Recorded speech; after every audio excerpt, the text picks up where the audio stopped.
También sobre las reglas de la IVA sobre práctica de pruebas, y que está a cargo va a presidir el otro José Astigarraga, quien es socio de la firma Astigarraga Davis y además presidente del Institute for Transnational Arbitration. José, muchas gracias por estar aquí a cargo del panel.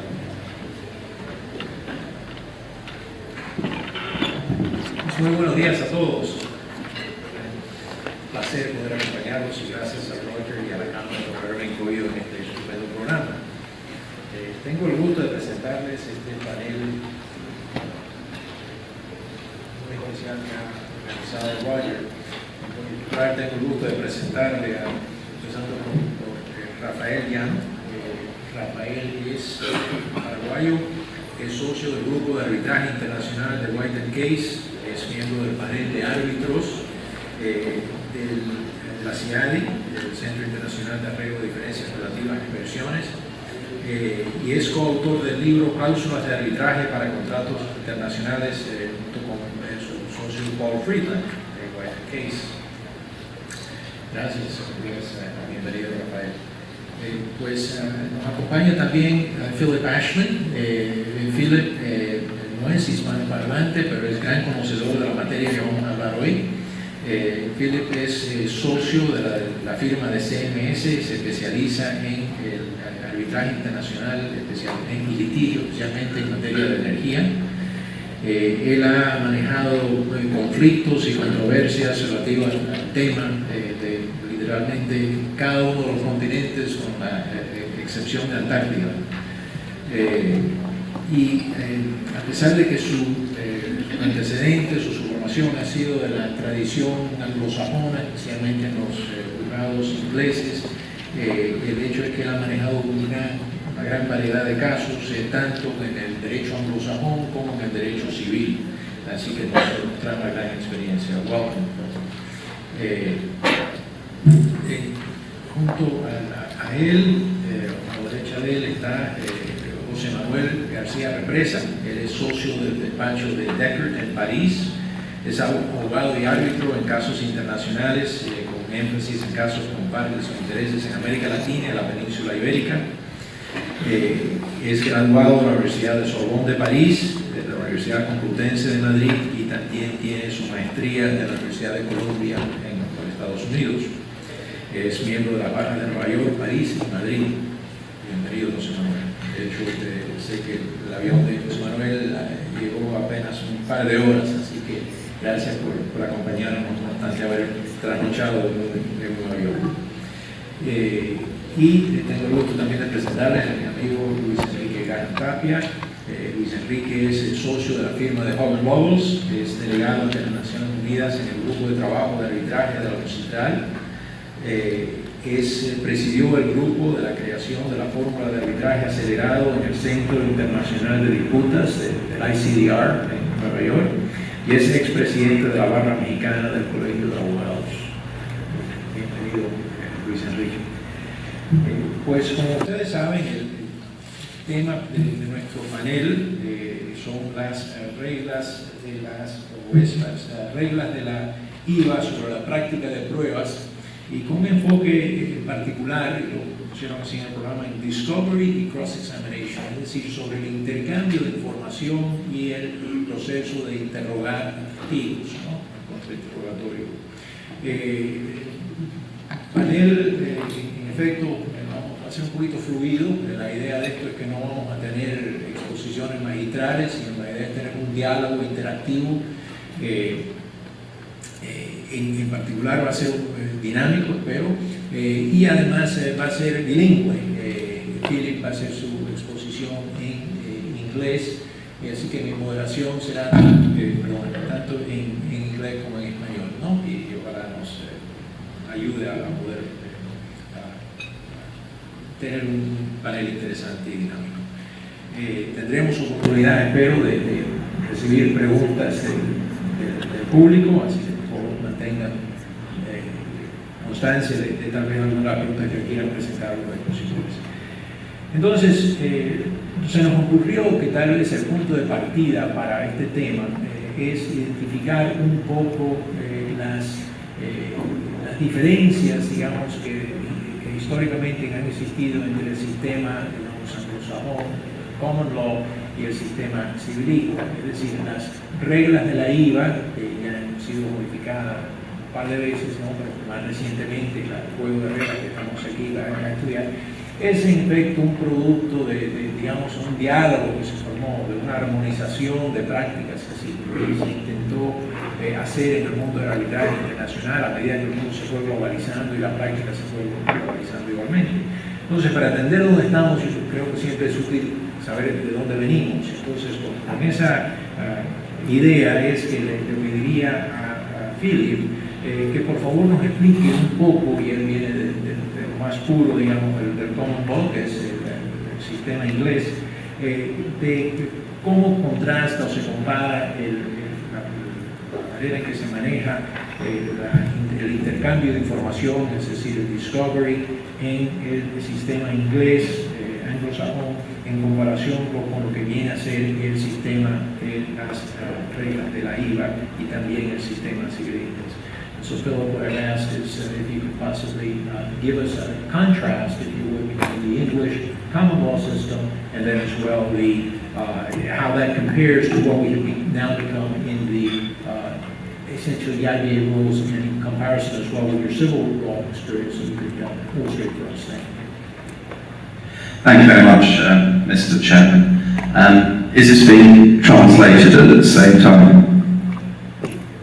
Al mismo tiempo, ¿Está traducción funcionando la simultánea. The tradition in the La English tradición en Anglo-Saxon system el sistema has obviously key anglosajón differences tiene algunos with how elementos the clave IBA que rules work. diferencian con The el most sistema fundamental of which del civil. is that in England there is obviously a Inglaterra presumption siempre ha habido that disclosure or presunción discovery will y occur. de que el descubrimiento va a In ocurrir. particular, that Particularmente, a party will be required by que debe ser law requerida to disclose por documents ley that are a adverse to its exhibir own case. documentos. En There el is caso, no such no presumption existe in ese international supuesto arbitration. en el arbitraje internacional. Article El 3 of the artículo IBA 3 rules de las reglas IBA requires excesiva parties to make a requiere request que las for partes such documents, soliciten esos and there documentos. is no disclosure No of adverse documents existe unless such a esta request is made. diseminación de documentos No a such menos que request se would be haga esta required under solicitud. the English system.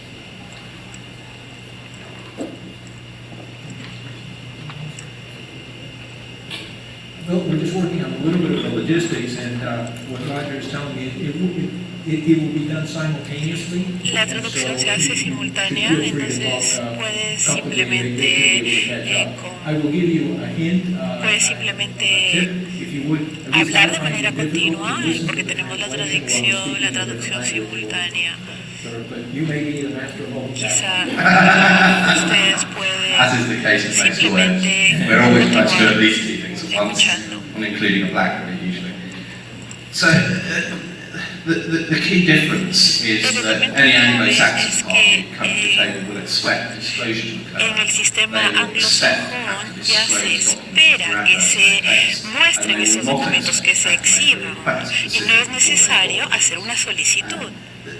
civilian jurisdictions. En cambio, en la jurisdicción civil There es is no diferente, porque generalmente no IBA se rules, asume esta three exhibición de seeks documentos. El to draw a artículo middle 3 ground, dice by que which requests can be made tiene within que a certain hacerse una scope, solicitud that the IBA will para refer to a exhibir narrow estos and documentos. specific request, and that in itself Este pedido, esta solicitud es específica connotations depending where a party comes y from. depende My de experience dónde is se that originen las probably the IBA partes. rules En las in practice reglas de la tend to more IVA, closely en la reflect práctica, the se English refleja más tradition la of tradición the civilian anglosajona, and más one ends que up la with tradición civil. relatively Relativamente, not super wide disclosure, but one does end up with no disclosure of the necesariamente documents. se asume esta exhibición de documentos. Nosotros tenemos aquí en referencia el artículo 3. Philip has mentioned the standard for the exhibition of disclosure of documents, and here we can mention the new rules of IBA. And we have two categories that maybe Manuel may comment later.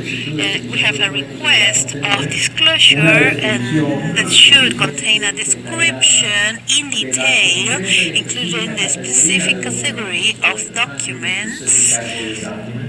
Y lo otro es, y se requiere que una declaración de por qué los documentos requeridos son relevantes para el caso y sustanciales para su resolución, es decir, why they are relevant and material to their resolution. How does that compare to the English ¿Cómo se standard? compara? Con el estándar inglés. Well, in the English common law tradition, at least as far as courts are Tradición concerned, inglesa. the very traditional approach when I started La was tradición very cuando yo different to comencé era muy that. The diferente. key case, El it caso feels like disclosure coming home, and it's a case called Peruvian Guano un caso in llamado Peruvian Guano 1882. en 1882. And in relation to Peruvian bird mess. Yo creo que hay cierta justicia, I yo creo que think entiendan, es decir, yo creo que está you should explicando que el caso claro en understand Inglaterra the key relativo a la case in declaración de England related to the documentos disclosure of documents peruana. is iguana peruana. And the English approach that came out of that case, it's an El 1882 enfoque case of the inglés English en Court of este Appeal, caso, en was esta that parties caso were del tribunal required to inglés, disclose y aquí se all requería documents que se that were exhiban todos los relevant both documentos que directly eran and relevantes indirectly to any issue in the case, including documents that could lead a party on a chain of inquiry as to a relevant issue. Now, para un let me give you caso some idea about how that debían worked out in exhibirse. practice. Entonces, en la The práctica, first ¿cómo case I funcionaba? did El as a primer lawyer was caso an que arbitration yo in relation manejé to era un metro extension in the arbitraje United con Kingdom. una extensión del metro en The Reino issues Unido. were fairly simple. Y el asunto The era parties bastante applied the Peruvian Guano test to disclosure. bastante We obvio. disclosed Nosotros 3,000 mostramos, legal arch exhibimos files of documents, 3.000 largely of documentos, no 3.000 assistance archivos. whatsoever.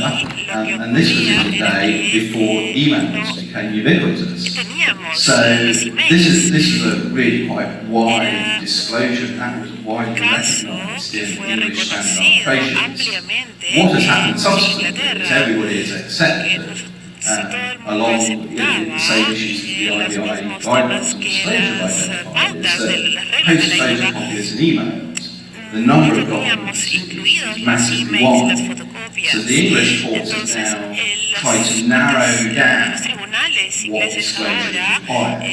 And what we requieren call standard este pedido. is now documents upon Asumen which este a party pedido seeks to porque rely, documents that los are adverse to that documentos party's pueden case, ser and adversos documents para, that may support esta the other parte, party's case.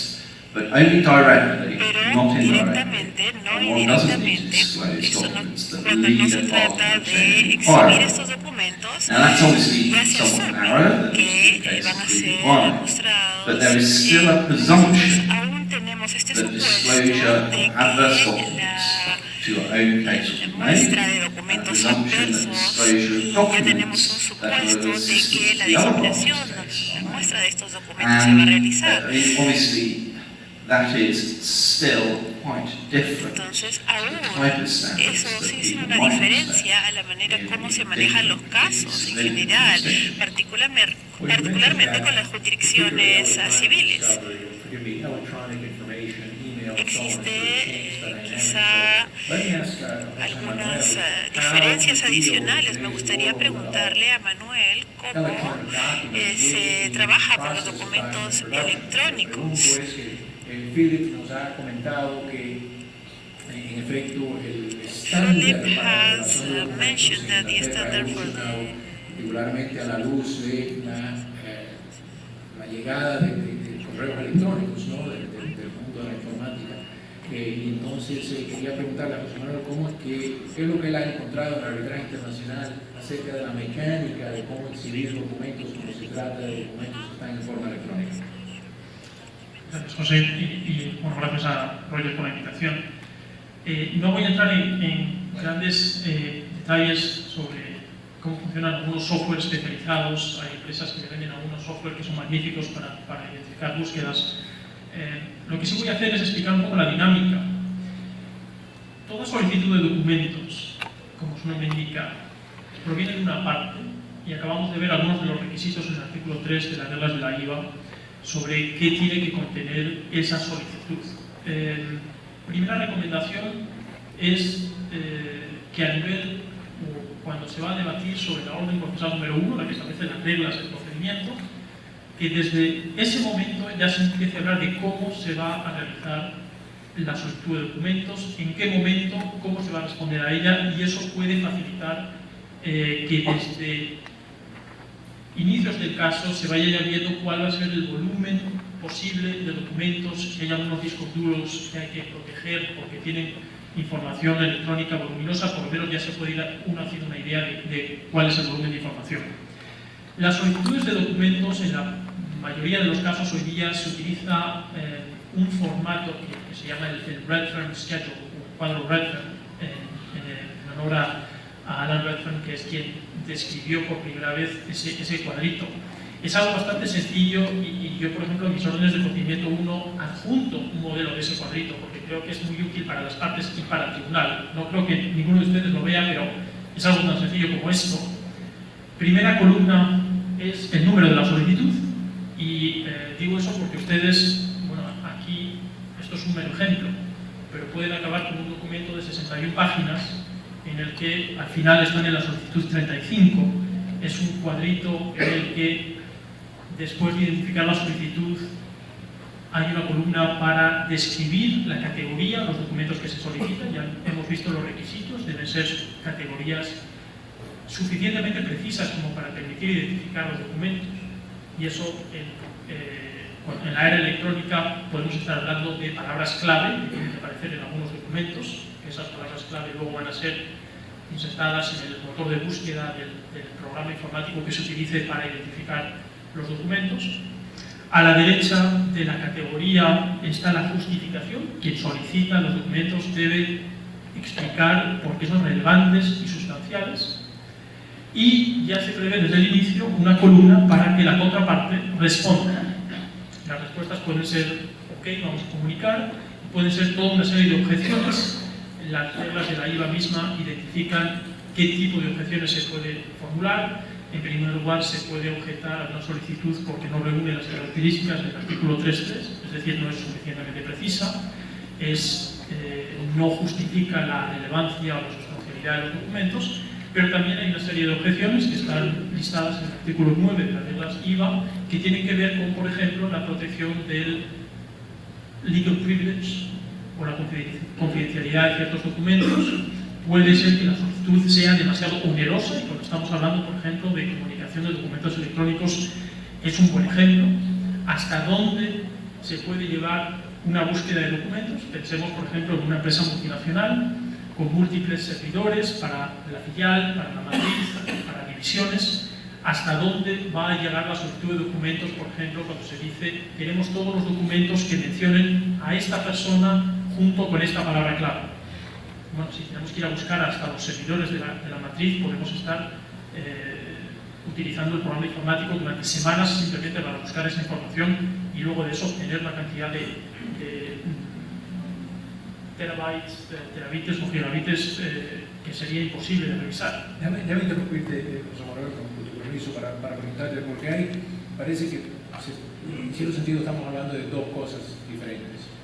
Si dejamos al lado la cuestión de exhibición masiva de documentos que están en servidores, tradicionalmente ha habido una situación donde sencillamente una parte pide que se le exhiba una categoría de documentos, digamos, todas las actas de la Junta Directiva de tal y tal cosa. Es decir, eso no es necesario hacer una búsqueda electrónica para ese tipo de documentos. Enfoquémonos en ese tipo de solicitud por el momento. What I'm saying is I want to distinguish between the electronic the need to search for electronic necesidad de documents. buscar We'll talk about that in a documentos second. electrónicos y ahora simplemente centrarnos en la producción regular de documentos. Mi pregunta es, en su experiencia, estamos excluyendo información electrónica. ¿Cómo podría funcionar eso con los tribunales en la diferenciación entre los diferentes tribunales? So, we should leave aside la búsqueda tradicional de documentos que es muy manejable sin necesidad de recurrir a los sistemas electrónicos para encontrar documentos. En ese caso, ¿qué perspectiva tiene el panel sobre el alcance de lo que están permitiendo los tribunales acerca de la exhibición de documentos? ¿Qué es lo que se puede solicitar? La actitud en general, y si hay una comparación, una diferencia, digamos, verdaderamente entre un panel que está orientado o formado en el derecho anglosajón y lo que viene a ser un panel formado en el derecho civil. Se lo pregunto a todo el panel, pero si quieres, José Manuel, por favor, opina tú. Como tengo un micrófono, pues voy a seguir un par de minutos, luego lo pasaré. Sí creo que hay una diferencia, pero yo haría tres categorías de tribunales. Haría el tribunal realmente internacional, y en la práctica internacional es común tener solicitudes de documentos, es común que se acepten, es común que haya un debate entre las partes y con el tribunal sobre el alcance de las solicitudes de documentos. Yo creo que en general los tribunales realmente internacionales suelen ser bastante permisivos en aceptar ciertas solicitudes de documentos. A partir de ahí haría una distinción entre tribunales anglosajones y tribunales civilistas. Los tribunales anglosajones yo sí creo que son los más permisivos, además porque están acostumbrados en sus sistemas a que haya esta solicitud de documentos. En los tribunales civilistas, al contrario, están menos acostumbrados, y de hecho lo que vemos es a veces cierta desigualdad de partes, entre partes que provienen de países de tradición civilista que no tienen ese reflejo de solicitar documentos, y a no ser que estén bien aconsejados, pues ni siquiera se les ocurre solicitarlo, y partes de tradición anglosajona que necesariamente van a solicitarlo. Una pregunta que quizá planteo aquí para el resto de los panelistas, donde puede haber una distinción también o un debate con los tribunales, es en qué momento se permite solicitar documentos. Al principio del caso, cuando todavía no se han intercambiado los memoriales, o hay que limitar eso a solicitudes de documentos después del primer intercambio de memoriales. Y vamos a llegar a esa pregunta, pero Luis Enrique. Gracias, José. José, mi primera intervención, aunque sea con 3 segundos, diré que es un privilegio estar con mis colegas, con Rafael, Filipe, José Manuel y José. Gracias a Roger por esta generosa invitación, que siempre es muy grato estar aquí, me siento en casa. Entrando al punto al que nos invita a compartir reflexiones mi querido amigo José Astigarraga, el contexto que hay que tener presente es de cómo, en mi opinión, hemos llegado a lo que hoy se refleja en las reglas de la IVA de evidencia en materia de arbitraje internacional. En materia de este acceso a información bajo el control de la otra parte, algo que se buscó y se busca evitar es lo que se le denomina, se le conoce como la expedición de pesca, the fishing expedition, en donde, y este sería el caso del abuso, lo que no es deseable, lo que no debe permitirse, en donde una de las partes que no tiene un caso concreto, no tiene una reclamación fundada, lo que hace es vamos a pedir todo y a ver qué encontramos y a ver si sobre la marcha hacemos nuestro caso.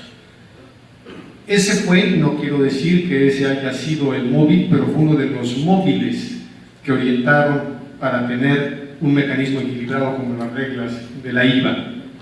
Y están los criterios que se expusieron y a los cuales nuestro moderador y los panelistas se han referido del artículo 3 de las reglas de la IVA. Con ese entorno, yo quiero dar mi reflexión sobre lo que creo que un tribunal, y esto lo he visto en tribunales sajones, en tribunales de un origen del sistema del derecho civil, del romano canónico, lo que busque, lo que desea. Y cuando me ha tocado el privilegio de sentarme como árbitro en un asunto, eso es lo que deseo que se presente por las partes. Hay una expresión que estoy seguro que será entendida y tal vez difundida en muchas culturas. Cuando en algunos cultos, en algunas religiones, está la oración al santo y se pone una vela, hay una expresión muy sabia que dice: ni tanto que queme al santo, ni tanto que no lo alumbre. En materia de reglas de ley, ese es el equilibrio que se busca. Como árbitro, no esperaré de que exista una definición precisa y que se tenga que pedir la carta de esta fecha que le dirige Juan a Pedro. Si se tiene y se desea, es lo que hay que pedir. Pero lo que se busca es de que exista una definición relativa de un parámetro que sea amigable para los árbitros, y con esto concluye esta intervención. Hay que dar un instrumento, más que repeticiones con frases hechas, de que aquello que se está pidiendo es razonable, no implica una carga onerosa de trabajo y que tiene relevancia para el caso que estamos planteando. Ese equilibrio, lo que sería el punto medio de que ni queme al santo ni tampoco que no lo alumbre.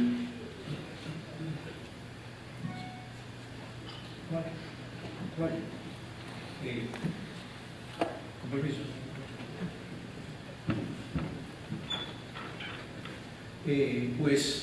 Tal vez esto les diga algo. Ya funciona. Gracias.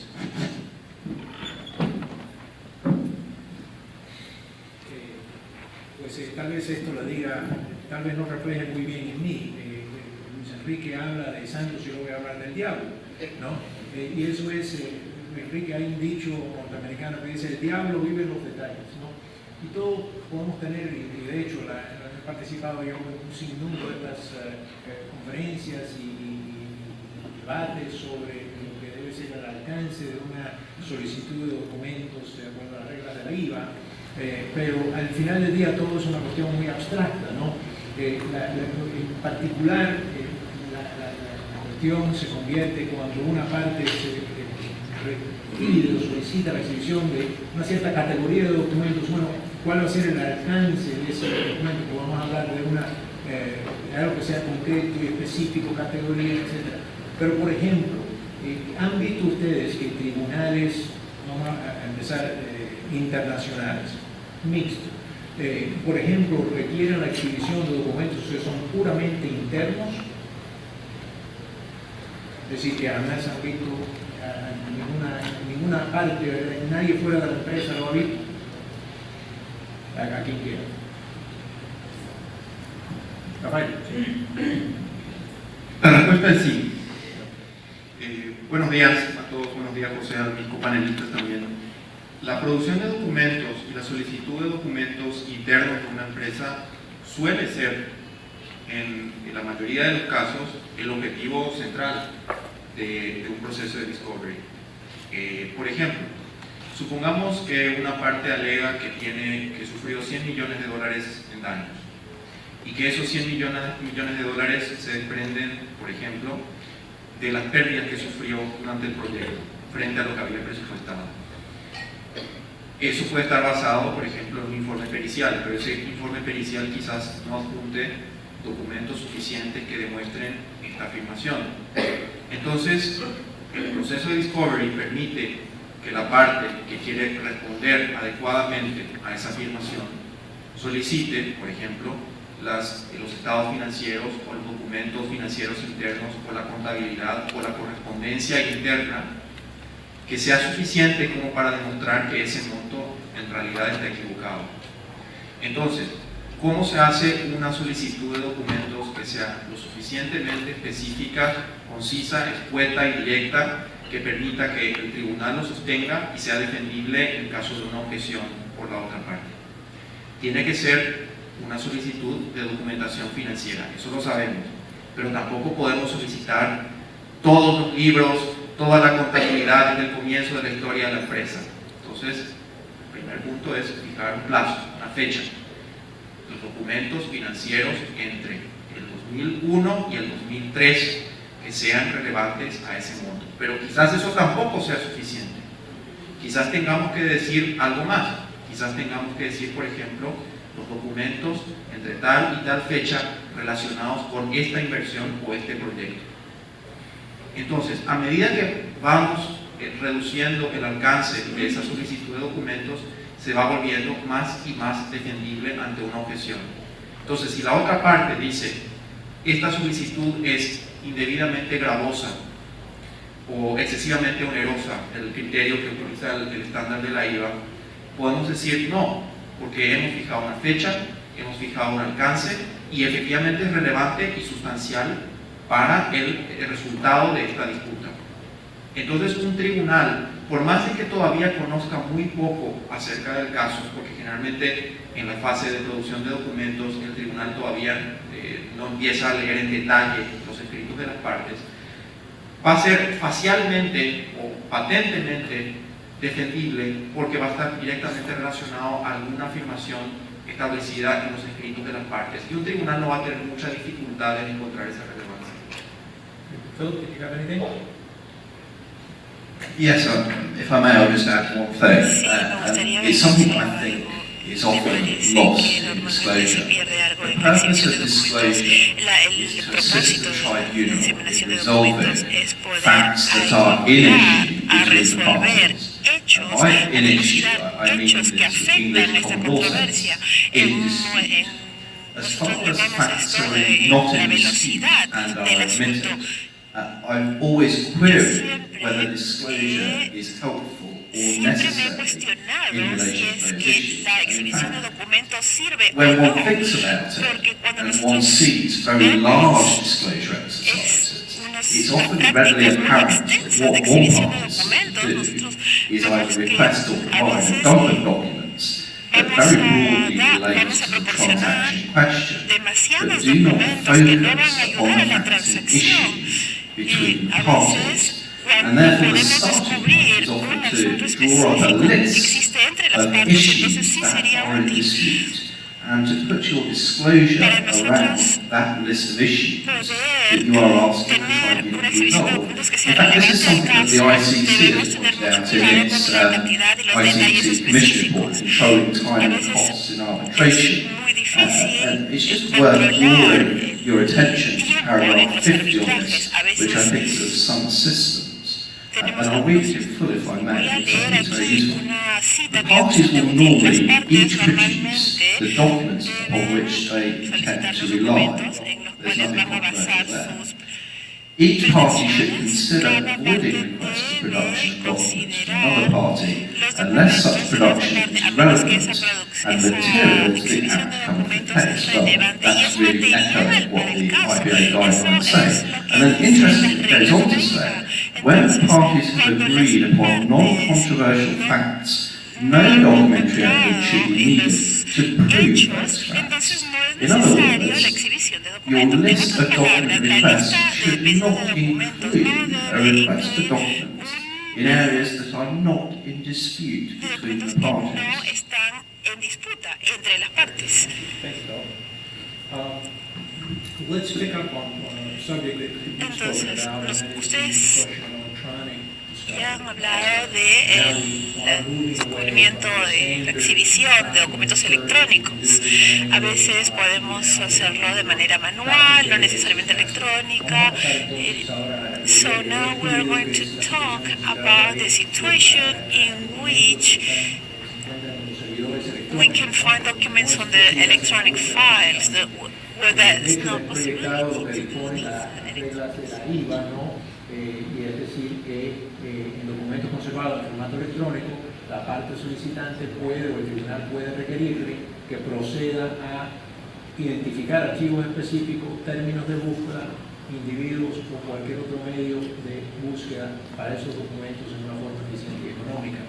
I don't want to dwell on it too much, but perhaps you could describe, Philip, some of the things that Podría describir cómo ustedes manejan estos temas, and I'd like to make the same question for the rest of the panel, and it would be interesting to have this perspective on how you manage this massive search of documents.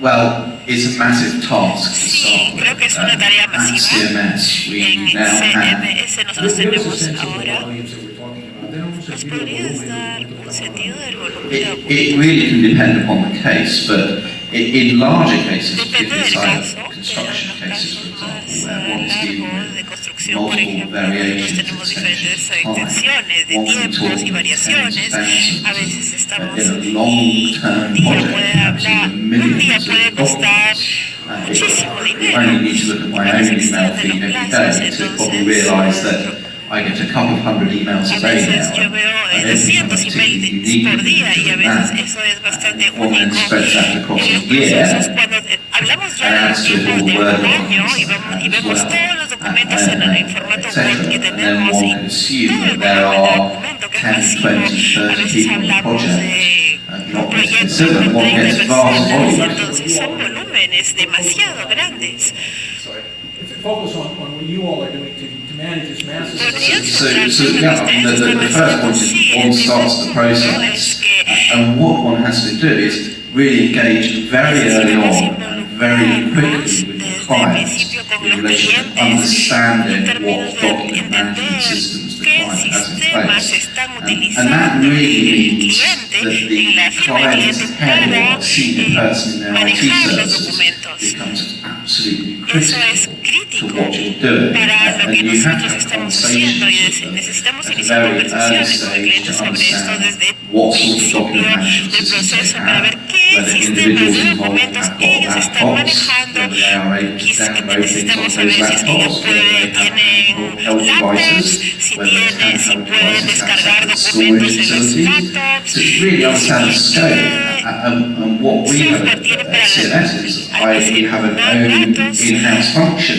with our own IT expert who helps us run this, tratar con so that sistemas he can speak on a de technical level documentación. with their head Eso of creo que IT, es un nivel because bastante basically táctico. have their own language some of the time, and to very quickly understand the Entonces scope of tenemos the que task entender that el we've got in alcance place. de la And tarea once que one tenemos enfrente. understands Y the una vez que scope of entendemos documents that el are available, tratamiento de documentos que están one can then disponibles, start to entonces podemos consider what is comenzar a a considerar proportionate cuál es el process in proceso relation proporcional to value and relacionado complexity of con disputes la and in complejidad managing those de la documents and controversia. how one will actually go about Sobre proposing to todo review. cuando estamos revisando los documentos. It's interesting you mentioned proportionate. Es muy interesante lo que mencionas, la proporcionalidad. Aquí tenemos We have here de la IVA, una cosa que puede tomar en consideración el tribunal es específicamente las consideraciones de economía procesal, proporcionalidad, justicia y igualdad entre las partes, etc. Es decir, que el tribunal tiene que tomar en cuenta un poco de cuál es el costo y el beneficio de encargar una búsqueda masiva, ¿no?, de documentos. Sigamos enfocados en el tema de la exhibición de documentos en forma electrónica y después cambiaremos a otros temas. Pues, Enrique, por favor.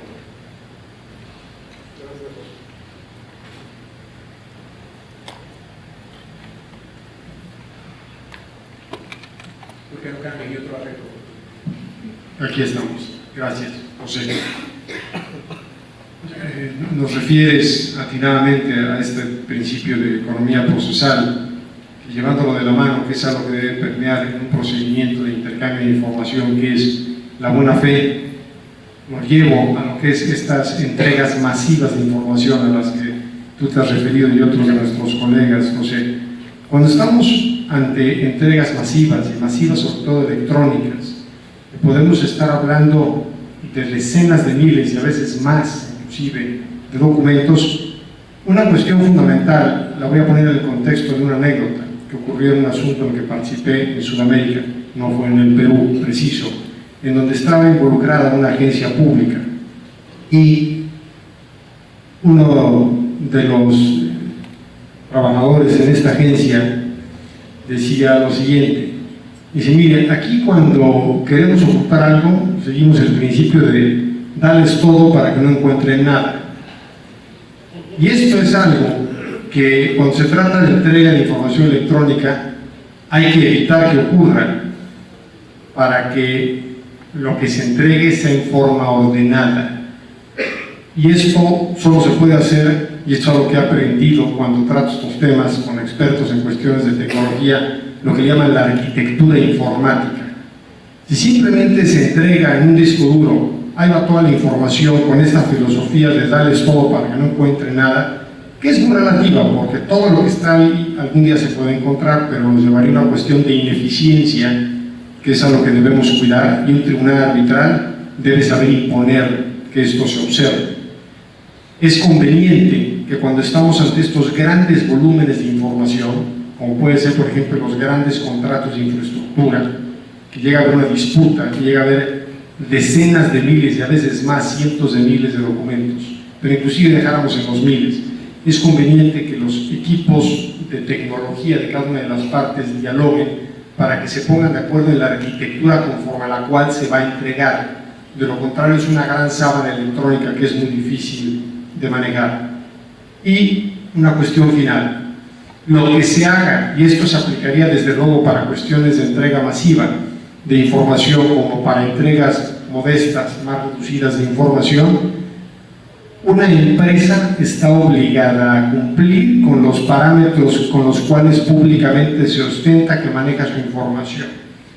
Y es en donde es delicado lo que las empresas a veces anuncian en sus páginas de internet, en sus webs, en donde dicen que en materia de manejo de información y de control de información cumplen con todos estos parámetros de ISO, etcétera, etcétera, etcétera, y esto es lo que se espera, por lo menos, que cumplan en una entrega de información. Cuando una empresa dice, es que eso va a ser muy cuantioso encontrarlo. Fíjate que he visto en tu página de internet, que estoy exhibiendo en estos momentos ante el tribunal arbitral y que es parte de la evidencia, que tú dices que tienes este sistema que permite encontrar información y administrarla ágilmente. Gracias, Enrique. José, perdón, solo un comentario rápido. Quizás una pequeña respuesta a Luis Enrique. Ten cuidado con lo que deseas. Hay partes que piden categorías muy amplias de documentos, terminan recibiendo millones de documentos y después se quejan por recibirlos. Nada más. Y Rafael, ya que tienes el micrófono, déjame preguntarte, ahora que estamos hablando, ¿no?, de la posibilidad o la necesidad, digamos, de exhibir documentos puramente internos de una empresa, y que tradicionalmente eso no ha sido parte de la cultura o no ha sido parte de la tradición en los sistemas civiles. ¿Cómo es que tú manejas eso cuando se trata del cliente? Para que el cliente, en efecto, de convencerlo de que efectivamente tiene que exhibir un documento y asumamos que es un documento perjudicial.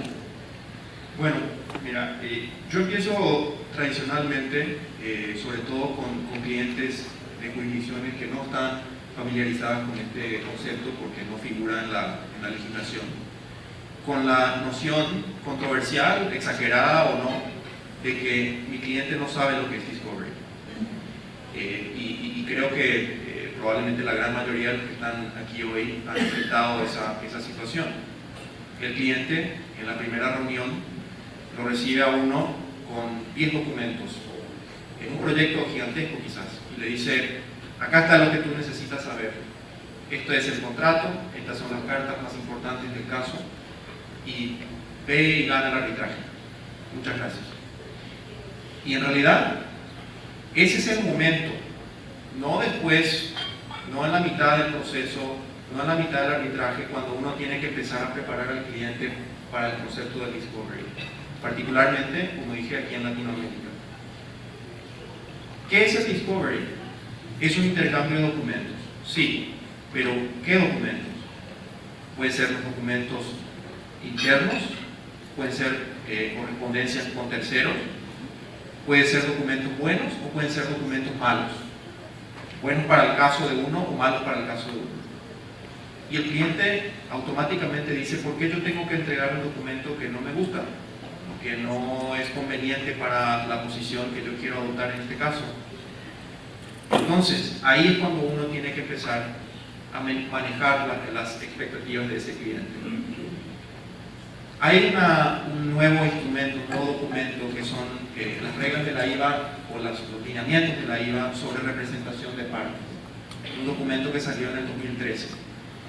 Y en el lineamiento número 12 dice, cuando un procedimiento arbitral involucre o sea probable que involucre exhibición de documentos, un representante de parte debe informar al cliente acerca de la necesidad de preservar, en la medida de lo razonablemente posible, documentos, incluyendo documentos electrónicos, que pudieran ser potencialmente relevantes para el arbitraje.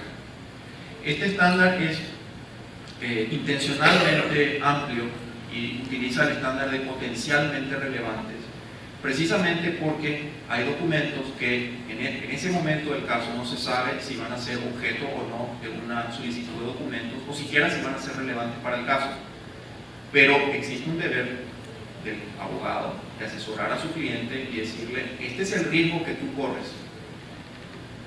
Si tú no preservas estos documentos, estas cosas malas te pueden pasar.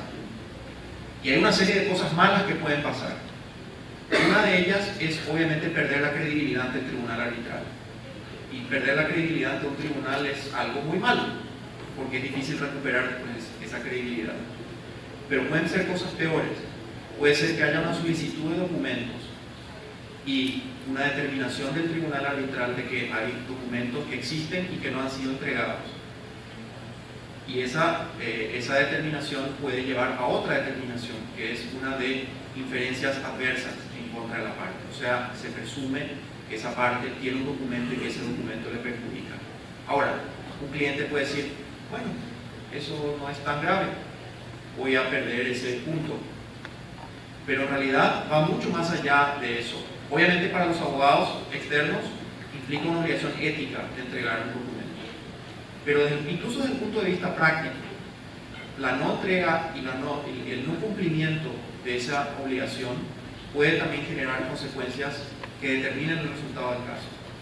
Y solamente en 30 segundos voy a mencionar un ejemplo de eso. Es un caso que es público, es un caso social, es el caso de Fraport contra Filipinas. En ese caso, el demandante no produjo ciertos documentos, alegando que no tenía la obligación de hacerlo, bajo el estándar aplicable a ese caso y bajo el texto de la solicitud en cuestión.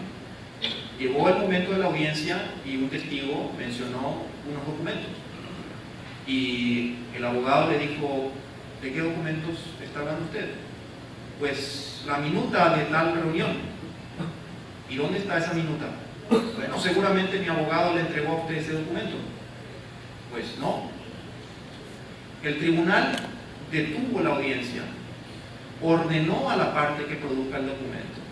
Y en el laudo, que el público lo puede buscar en internet, hay una sección que se llama The Hidden Documents, los documentos ocultos.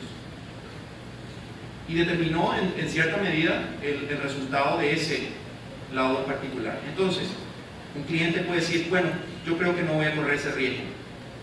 Pero como abogados de parte tenemos la obligación no solamente de decir la verdad y de instruir a nuestros clientes sobre los riesgos, sino de decirles algo muy práctico: tú corres un riesgo.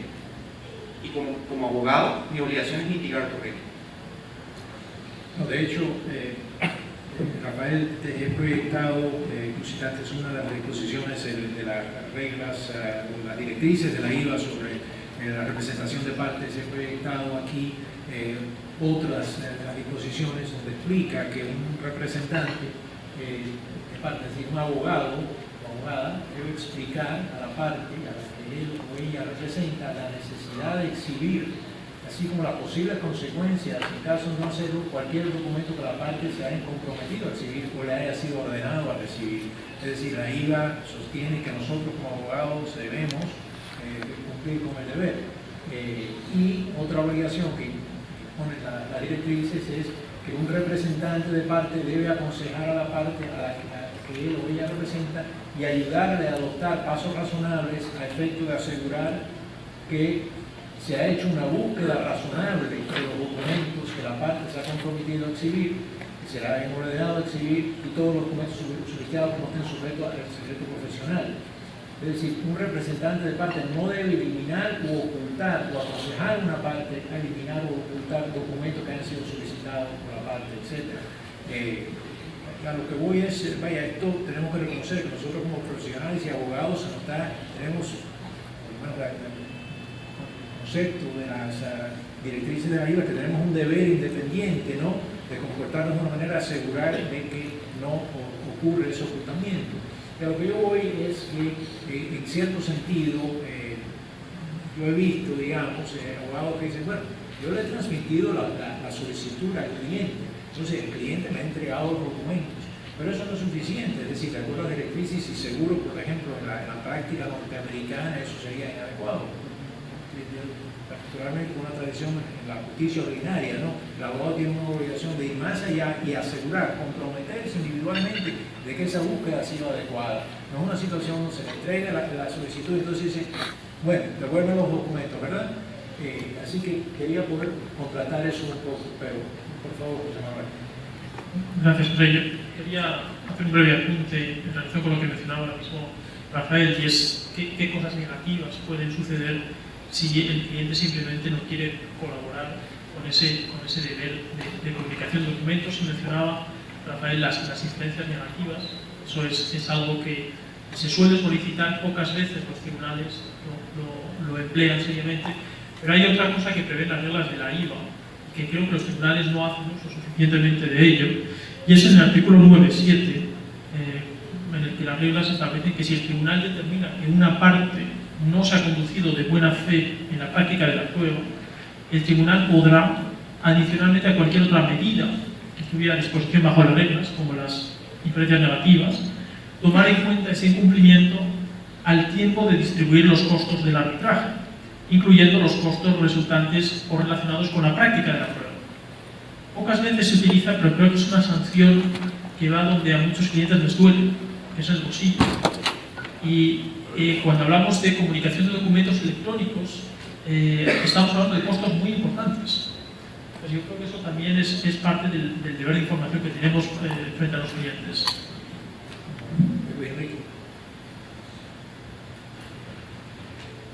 Cuando nos pregunta José, ¿qué podemos hacer, qué debemos hacer con el cliente en esta fase inicial de educación? El primer principio del que parto es que normalmente uno no defiende ni a santos ni a diablos. Casi siempre en todo gran proyecto, en todo gran negocio, hay algo que se hizo bien, hay algo que no se hizo bien. Lo que hay que hacer es advertirle al cliente de que todo lo que en términos documentales se ha generado, todo es posible encontrar. Será una cuestión de qué tanto tiempo tome encontrarse, qué tan costoso podrá llegar a ser encontrarlo, pero todo se puede encontrar. Y por eso siempre les comparto a mis clientes esta premisa. Miren, hagan su mejor ejercicio de memoria, de conciencia, para encontrar todo lo que tenga que ver con este asunto, incluyendo todo aquello que los puede perjudicar. Porque sobre la base, y creo que es como debe siempre pelearse un asunto, partiendo del principio de que los abogados de la otra parte son mejores que uno, tienen más experiencia, son más inteligentes, son más creativos. Así es como se pelean los pleitos. Entonces, si a mí se me ha llegado a ocurrir algo con lo cual estoy poniendo en una situación incómoda en este proceso de obtención de diagnóstico con el cliente, lo que le digo, mire, si a mí se me ocurrió eso, ¿qué no se le va a ocurrir a la otra parte? Entonces hay que hacer ese ejercicio de conciencia.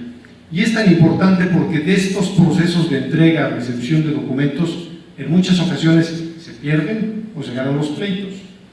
Les quiero compartir una anécdota de un asunto muy reciente del año pasado, se resolvió apenas a principios de este año, en el cual se trataba sobre el desempeño de una planta de generación.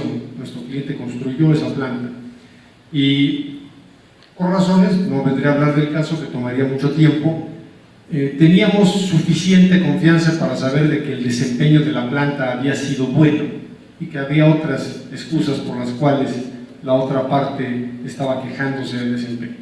Pues, ¿qué hicimos? Pedimos que se nos entregaran todas las comunicaciones electrónicas acotadas a cierto periodo, que era cuando se llevaron a cabo las pruebas de planta, porque teníamos confianza que en las comunicaciones internas, las del día a día, antes de que haya abogados, antes de que se inicie el arbitraje, las frescas, las espontáneas, estábamos seguros que íbamos a encontrar comunicaciones dentro de las filas de la otra parte que iban a ser consistentes con nuestro caso. ¿Cuántos correos electrónicos, que además es la forma de comunicación normal ya no es por señales de humo, la forma normal de comunicación en empresas son los correos electrónicos? ¿Cuántos correos electrónicos creen que encontró y entregó la otra parte? 0. ¿Esto qué es? Es un indicio que me parece que ante cualquier tribunal arbitral con un mínimo de sentido común y de sentido de justicia sabría que se ocultó información, y ahí vienen las inferencias que mencionaba Rafael. Ahora, Luis Enrique, en ese caso, por curiosidad, se puede compartirlo. ¿Ustedes solicitaron una inferencia negativa? Sí, sí la solicitamos y sé a dónde va mi querido amigo José y lo compartiré. Él conoce mi pensamiento, pero lo compartiré con ustedes. Yo no he visto todavía un laudo en el cual exista, en lo cual no quiere decir que no lo haya, ¿no? Yo en 30 años no lo he visto todavía, en el cual exista una inferencia negativa como parte de las razones para lo que se decide en el fondo del asunto. Mi pensamiento es que un tribunal arbitral, esas inferencias son las que le mueven la pluma cuando escribe el laudo, más no necesariamente que las escribe. Mi percepción es que esa falta de inferencia expresa, a diferencia del caso Ciadi que mencionaba Rafael Llano, es por un temor, pero esto tómenlo ya en el área de la psicología jurídica, y nunca he entrado a hacer una encuesta sobre ello. Me parece que hay temor, precaución, prudencia en los árbitros a que pudiera haber una invasión a su ejercicio de razonamiento por parte de una corte cuando se sometiera una ejecución o una nulidad del laudo, y prefieren ahorrarse esa.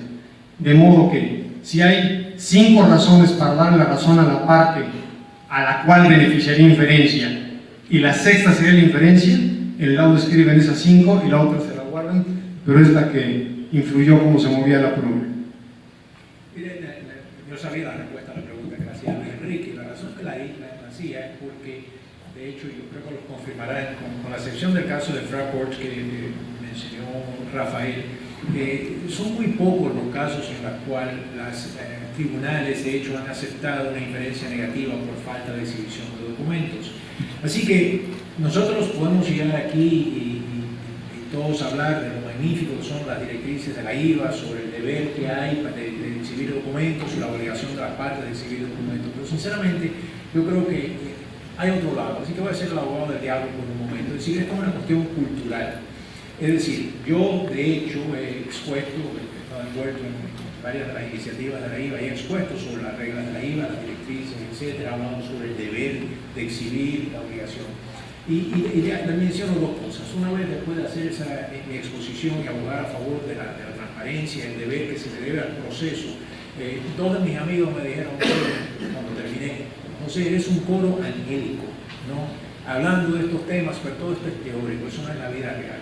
Y durante el panel había un abogado español que me dijo en plena conferencia, mira José, si tú le dices eso a un jefe o una cabeza de compañía española, te tira por la ventana. Es decir, con esa claridad, es decir, esto, si uno tiene un cliente que tiene un documento que es negativo y el cliente le dice, le pregunta, bueno, está bien, todo esto, yo escuché el panel en Perú sobre la necesidad de exhibir. Ahora de preguntar cuántas veces que un tribunal de hecho ha aplicado inferencia negativa. Bueno, hubo un caso en las Filipinas, que ha habido más de eso, pero la verdad es que es la gran excepción. La realidad es que los tribunales, yo personalmente en mi experiencia, creo que no tienen paciencia para tratar eso y dicen no, y proceden y no imponen las sanciones. Pueden haber una serie de otras razones por las cuales no lo hacen, pero es decir, eso tiene consecuencias. Y cuando hablamos sobre la exposición de costos, es decir, la parte que tiene un documento negativo, es decir, okay, si exhibo el documento, posiblemente pierda el caso. Así que lo peor que puede pasar, me ponga la costa, bueno, si me ponen las cosas, ¿y qué? ¿No? A lo que voy es que yo creo que es una cuestión cultural, y esto es un trabajo de misionero casi, nosotros tenemos, digamos, el deber. Si nosotros dependemos del sistema de arbitraje para nuestra profesión. Es importante proteger al sistema y es importante para ese sistema poder mantener su integridad y, digamos, un cierto respeto por el proceso. Así que estos paneles sí tienen un gran valor, ¿no? de formar esa cultura, digamos, a la profesión y también en turno a nuestros clientes. Yo le he dicho, nosotros hemos tenido clientes que han tenido documentos perjudiciales y en efecto hemos tenido que convencerlos, mire, esas son las reglas del juego, hay que cumplir con eso. Y ha llegado al punto donde en efecto hemos tenido que decir, mire, por favor entiendan, nosotros conocemos el documento, no podemos pretender que el documento no exista. Si usted insiste en no exhibirlo, pues nosotros no tenemos que retirar el caso. Es una decisión importante que tenemos que tomar. Y le confieso que ya ha llegado al punto nosotros, digamos, cuando estamos midiendo y estamos intentando determinar qué es lo que vamos a solicitar a la contraparte, evaluamos quién es la contraparte, quién es el equipo contrario. Y la razón por eso es que, dado que nosotros vamos a jugar con reglas de transparencia, sabemos que vamos a cumplir con estos deberes, pero si sabemos que la contraparte no lo va a hacer, pues entonces solicitar documentos sencillamente o insistir en el intercambio de información sencillamente es perjudicial, porque lo único que va a hacer es nosotros recibir los documentos, buenos y malos, y la contraparte no lo va a hacer. Así que de hecho nosotros hemos tenido que medir y restringir, digamos, la solicitud de documentos a veces dependiendo de qué es lo que la contraparte. Así que no quería, digamos, convencernos todo demasiado que estamos en una nirvana aquí sobre la exhibición de documentos cuando la realidad en el frente de guerra es bastante diferente.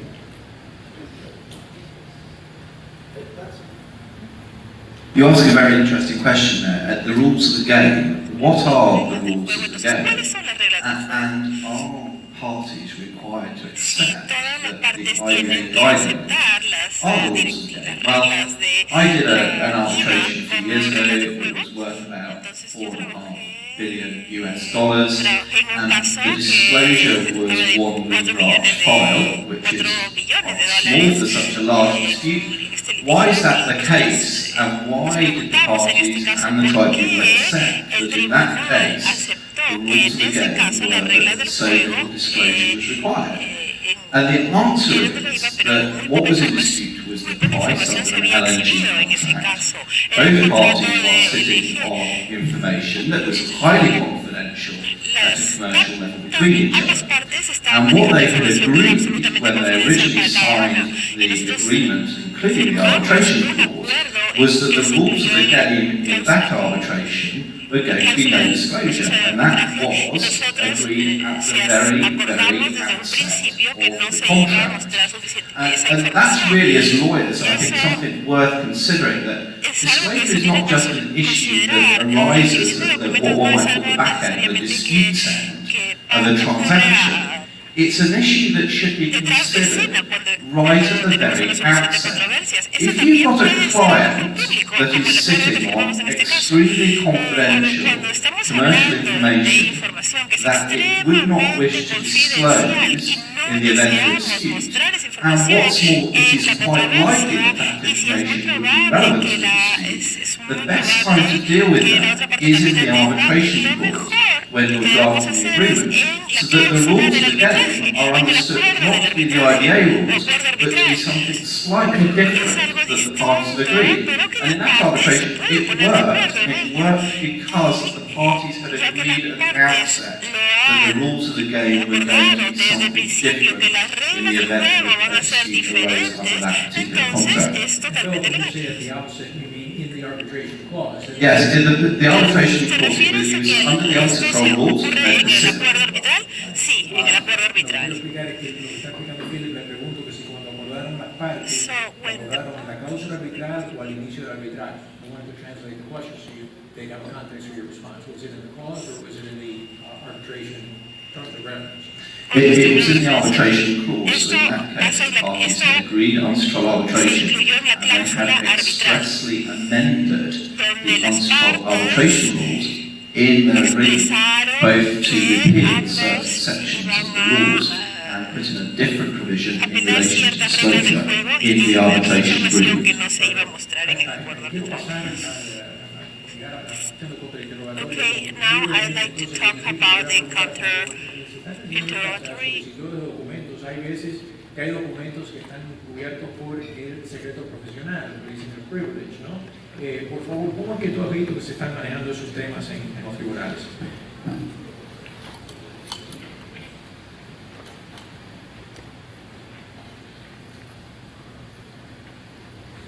El privilegio, para beneficio de algunos que la palabra pudiera sonar un poco extraña, estamos hablando de documentos confidenciales, secretos, que hay un privilegio jurídico por el cual estos no tendrían que ser exhibidos en un procedimiento contencioso.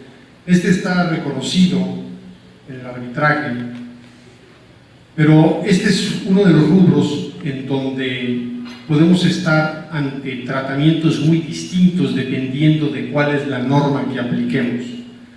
Un punto útil para tomar en cuenta es que estas directrices, estas guías de la IVA, las cuales han escuchado que se hace referencia, recientes, tratan precisamente como una de las justificaciones para no entregar una prueba y que debe tomar en cuenta el tribunal arbitral para no afectar negativamente a esa parte, es cuando exista este privilegio. Pero caminando hacia lo que es el privilegio nos encontramos con un gran dilema muy complejo de resolver, sobre todo en el arbitraje internacional, y es que nos encontramos ante un terreno que es muy informe y puede haber una gran cantidad de normas que incidan y a las cuales hay que acudir y hay que tomar en cuenta en un escenario de contexto, en un conjunto, para decidir si existe o no ese privilegio. Y solo para dar una idea de la complejidad de este problema, veamos estos casos. 1. Las normas de la sede del arbitraje. Otra. Las normas del lugar donde se realizan las audiencias de ese arbitraje. Otra, si para determinar si un documento tiene privilegio o no, estamos ante el sistema de derecho aplicable al fondo del asunto y a ver qué es lo que nos refiere. Otra, las normas éticas que rigen a los abogados que intervienen en ese asunto, en donde ya de por sí eso nos lleva a un gran tema que podría ser materia de varias sesiones de conferencia en este simposio. Hay jurisdicciones en las cuales las normas éticas no tienen una connotación jurídica, sino es una norma deontológica para los abogados, de parte. Hay otros en donde ambas son sinónimos, y hay otros en donde la norma ética está incluida en la norma jurídica. Todo eso es lo que tiene ante su contexto el tribunal arbitral para decidir sobre el privilegio. Es un terreno complejo, hay varios ejercicios que se han utilizado. Lo que podemos decir en una forma simple, voy a decir algo simplista, y lamentablemente la parte más compleja no tengo la respuesta. La parte simplista es de que el privilegio de documentos está reconocido, está protegido en el arbitraje internacional. Hasta eso es muy sencillo. La parte compleja y a la cual no tengo respuesta es, bueno, ¿y cómo sabemos dónde hay un privilegio? Solo como reflexión, porque no es una respuesta, diré que las partes y por supuesto el tribunal arbitral deben de tomar en cuenta el caso concreto y lo más deseable es que las partes se pongan de acuerdo a cuál es el sistema normativo o cuáles son los sistemas normativos que se aplicarán. ¿Para qué? Para que exista un terreno parejo, porque de lo contrario podríamos estar, por ejemplo, abogados en donde el sistema deontológico que sirve es una norma jurídica y con consecuencias graves si no llegan a cumplirse, mientras que otros podrían actuar de mala fe en un terreno disparejo y en donde dirían, bueno, lo que puede pasar es tal vez es que no me gane el cielo, pero este asunto lo voy a ganar, no hay ninguna sanción en el caso de que yo no cumpla con los deberes, restricciones u obligaciones que hay en materia de privilegios. Ahora, Luis Enrique y miembros del panel en general, les pregunto, sabemos que, por ejemplo, en algunos países europeos el abogado de empresa no disfruta o las comunicaciones con el abogado de empresa no están protegidas por un secreto profesional. Sin embargo, hay otros países, por ejemplo los Estados Unidos en particular, donde el abogado de empresa funge como abogado y se considera que las comunicaciones con ese abogado sí están protegidas por el secreto profesional. ¿Qué es lo que pasa o qué es lo que ustedes han visto en casos en el cual hay partes que vienen de diferentes países, que tienen diferentes privilegios relativos a una comunicación con un abogado, y cómo es que los tribunales están reconciliando ese conflicto en el cual, si se le solicita a la parte donde no está el privilegio, esa parte está obligada en teoría a exhibir el documento? Sin embargo, la misma solicitud a la parte, por ejemplo, la parte norteamericana, que sí disfruta de ese privilegio, no estaría obligada a exhibirlo. Por favor, ¿qué opinan? Bueno, yo te defino aquí ser tan lejos como Europa, Estados Unidos, y voy a darte un ejemplo preciso que responde a la consulta. Arbitraje comercial CCI, sede del arbitraje Londres, demandante parte francesa, demandada parte española, derecho aplicable, derecho español. En Francia hay una distinción en la profesión jurídica entre abogados que tienen que ser independientes, que están sujetos a reglas deontológicas, y lo que se llama juristas, que son los abogados de empresa, que están vinculados por un vínculo de subordinación a su empleador, que es la empresa. Las reglas deontológicas protegen el secreto profesional de los abogados, pero no hay una protección aplicable a los directores jurídicos, general counsel, de las empresas francesas. En España, al contrario, hay una profesión única, abogado. Están inscritos en el colegio de abogados tanto los abogados ejercientes en despachos profesionales como los directores jurídicos. En este caso, precisamente se planteó el tema en la disclosure y en el interrogatorio, porque en disclosure solicitamos, que estaba representando la parte francesa, solicitamos comunicación de ciertos documentos del departamento jurídico de la contraparte. Se nos opuso el privilegio legal de la dirección jurídica española. La contraparte solicitó documentos similares de la parte francesa, pero en ese caso no había privilegio legal que se pudiera invocar. Entonces, primera desigualdad. Segunda desigualdad, y nuestra función fue llamar la atención del tribunal sobre esa desigualdad, porque el tribunal realmente tampoco encontró una solución. La segunda desigualdad se produjo durante la audiencia, porque la contraparte presentó como testigo al director jurídico, es decir, el director jurídico español, sujeto a reglas deontológicas españolas, fue presentado como testigo. Entonces, obviamente, estamos en una audiencia en Londres, el presidente del tribunal inglés, planteamos un incidente procesal, diciendo: señor presidente, ¿sobre qué vamos a interrogar a esta persona? Es decir, no se nos ha permitido acceder a sus archivos, alegando privilegio profesional. Vamos a tener a esta persona aquí, ¿qué tipo de preguntas vamos a poder hacer? ¿Va a poder invocar su privilegio profesional, sí o no? Si está aquí como testigo, vamos a considerar que ha renunciado a ese privilegio. La pregunta, el presidente le hizo la pregunta al director jurídico y dijo: bueno, usted está aquí para testificar y usted va a aceptar que se le hagan preguntas. Y la respuesta fue: yo juzgaré si considero que la pregunta viola mi secreto profesional o no. Entonces, a partir de ahí, pues obviamente el interés del interrogatorio pues decayó.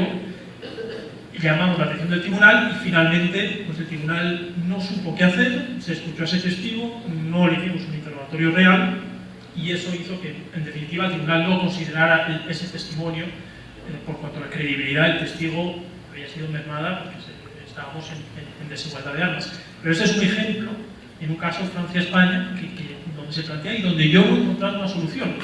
Y si a eso le añadimos, como mencionaba Luis Enrique, qué reglas se aplican. Bueno, si yo estoy contrainterrogando, a mí se me aplican las reglas deontológicas de la barra de Nueva York, de la barra de París y de la barra de Madrid. ¿Cuáles aplico? Porque son distintas. Por defecto aplicamos las más estrictas, las más exigentes, pero ahí es un tema en el que creo que no hay una regulación, no hay una solución clara ni conveniente para casos de desigualdad evidente. Y José Manuel decidieron no contrainterrogar al abogado. Correcto, consideramos que el debido proceso no podía respetarse en esas circunstancias, que la protección del secreto profesional no estaba por encima de la protección del debido proceso, y por lo tanto renunciamos al contrainterrogado. Sin preguntarte el contenido, ¿ya ha salido el laudo? Sí, el laudo salió, 600 páginas de laudo, magnífico, y ganamos. ¿Y trataron el tema de la declaración? No, eso yo creo que es como lo que apuntaba Luis Enrique, ahí se corrió un tupido velo y eso no aparece en ningún lado en el laudo, y simplemente se menciona pues, quiénes fueron los testigos y ya. Y ahí termino. Luis Enrique. La cuestión de privilegio, en lo que todos estamos de acuerdo, pues es sencillo, en que es relevante. Tan es así que por eso se recoge, se protege, se exige que se respete en la Convención de la Haya. Por ejemplo, en las reglas de procedimiento internacional de UNIDROIT se recoge. Hay una regla relativamente reciente en la Comunidad Europea, también se recoge. Pero ninguna entra a dar un catálogo de este es el alcance del privilegio profesional, estas son las excepciones para el privilegio sobre esos documentos, ninguno. ¿Es correcto o es incorrecto? ¿Es pereza de estos órganos legisladores que no lo hayan hecho? ¿O al revés, es una decisión sabia? ¿Es prudente el no incurrir en ese ejercicio minucioso reglamentario? Porque cuando entramos a terrenos concretos, nos invitaba a una reflexión José Astigarraga. ¿Qué ocurre cuando el consejo o esta función viene de un abogado interno de empresa? Esto da lugar a una gran cantidad de interrogantes. Le voy a dar preguntas. El que tenga las respuestas me las dice y nos ayudará a muchos dolores de cabeza en nuestros próximos casos. ¿Qué ocurre cuando ese consejo es en relación con una disputa ya iniciada y es del abogado interno de la empresa y le consulta a su director de mercadotecnia si puede o no debe hacer tal cosa? La opinión que tengan, guárdenla en la cabeza. Les cambio levemente el escenario. ¿Qué ocurre cuando son consejos que hacen en la operación cotidiana de la empresa, pero que después dan lugar a un pleito? Comunicaciones con los abogados externos. Dos pequeñas variantes y veamos cómo podemos tal vez caer en escenarios opuestos.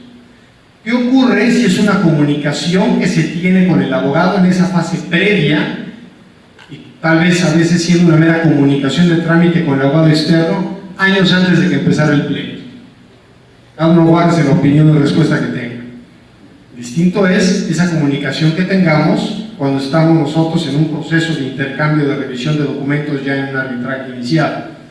Y así podemos seguir, es larga la lista. Hace tiempo, con la ayuda de mis colegas en la firma, hicimos un ejercicio de cuáles podrían ser los elementos que nos permitirían identificar cuándo estamos frente a un privilegio, y aquí me refiero exclusivamente al privilegio de la protección de abogados sobre un documento generado y que querramos evitar de que este llegue a ser presentado como evidencia en un arbitraje. Esto volví a hacerlo preparando precisamente estas ideas para compartirlas hoy. Y en esa ocasión, y ahora lo pude afinar, a mí me parece que los elementos para que exista el privilegio de una protección de abogados son: uno, el que aquello que informa el cliente a su abogado es aquello que implica un descubrimiento, una confesión, es el paciente ante el médico. Y confesión no quiere decir necesariamente, siguiendo ese lenguaje celestial al que José y yo nos hemos estado refiriendo, no quiere decir pecados nada más, es te vengo a informar lo que pasó.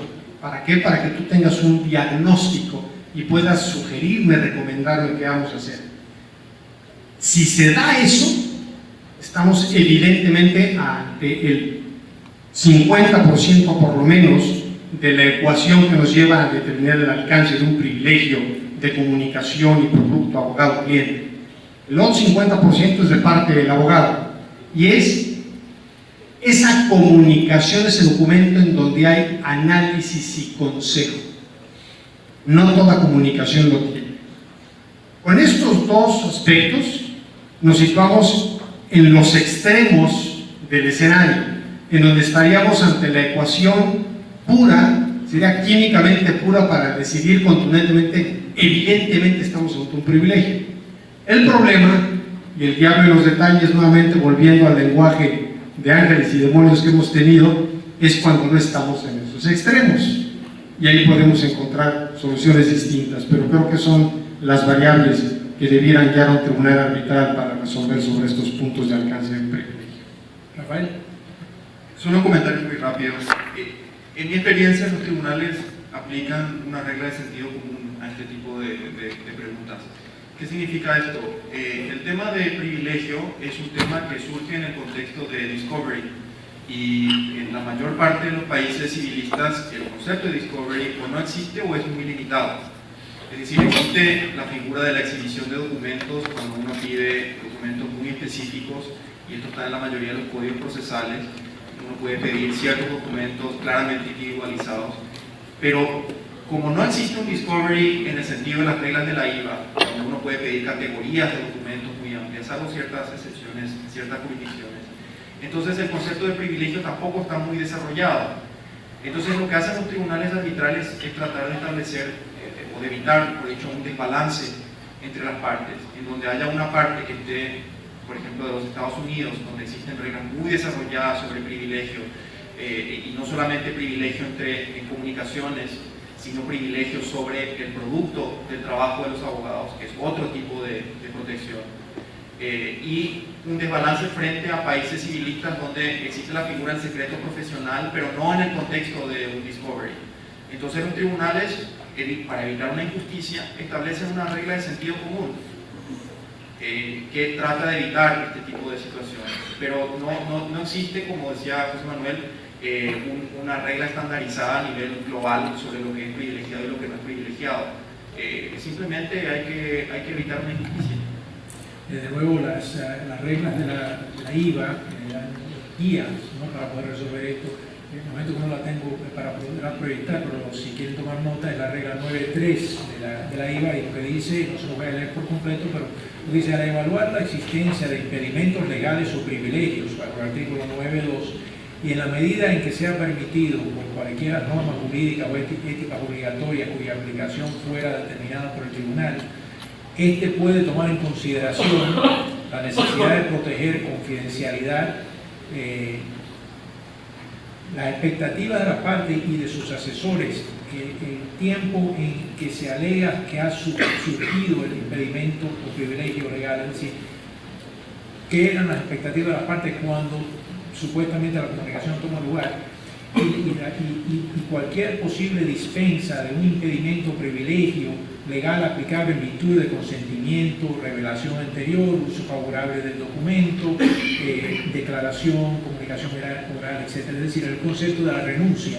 Es decir, a pesar de que exista un privilegio, pues si de alguna manera la conducta de la parte ha sido tal que ha renunciado. Y por último, es la necesidad de mantener la igualdad, la equidad e igualdad entre las partes, particularmente si ellas estuvieran sujetas a normas jurídicas o éticas diferentes. Es decir, lo que acaba de mencionar Rafael. Y lo que nosotros hemos visto en los tribunales es que en efecto aplican, digamos, el denominador común más bajo. Es decir, si una parte tiene la protección, en efectos, el tribunal no ha permitido la exhibición de documentos que, si se aplicase ese mismo privilegio, protegería la comunicación en cuestión, ¿no? Pero pasemos al otro tema, y eso es la cuestión del cross-examination, ¿no? Es decir, el contrainterrogatorio de testigos en el proceso de las audiencias.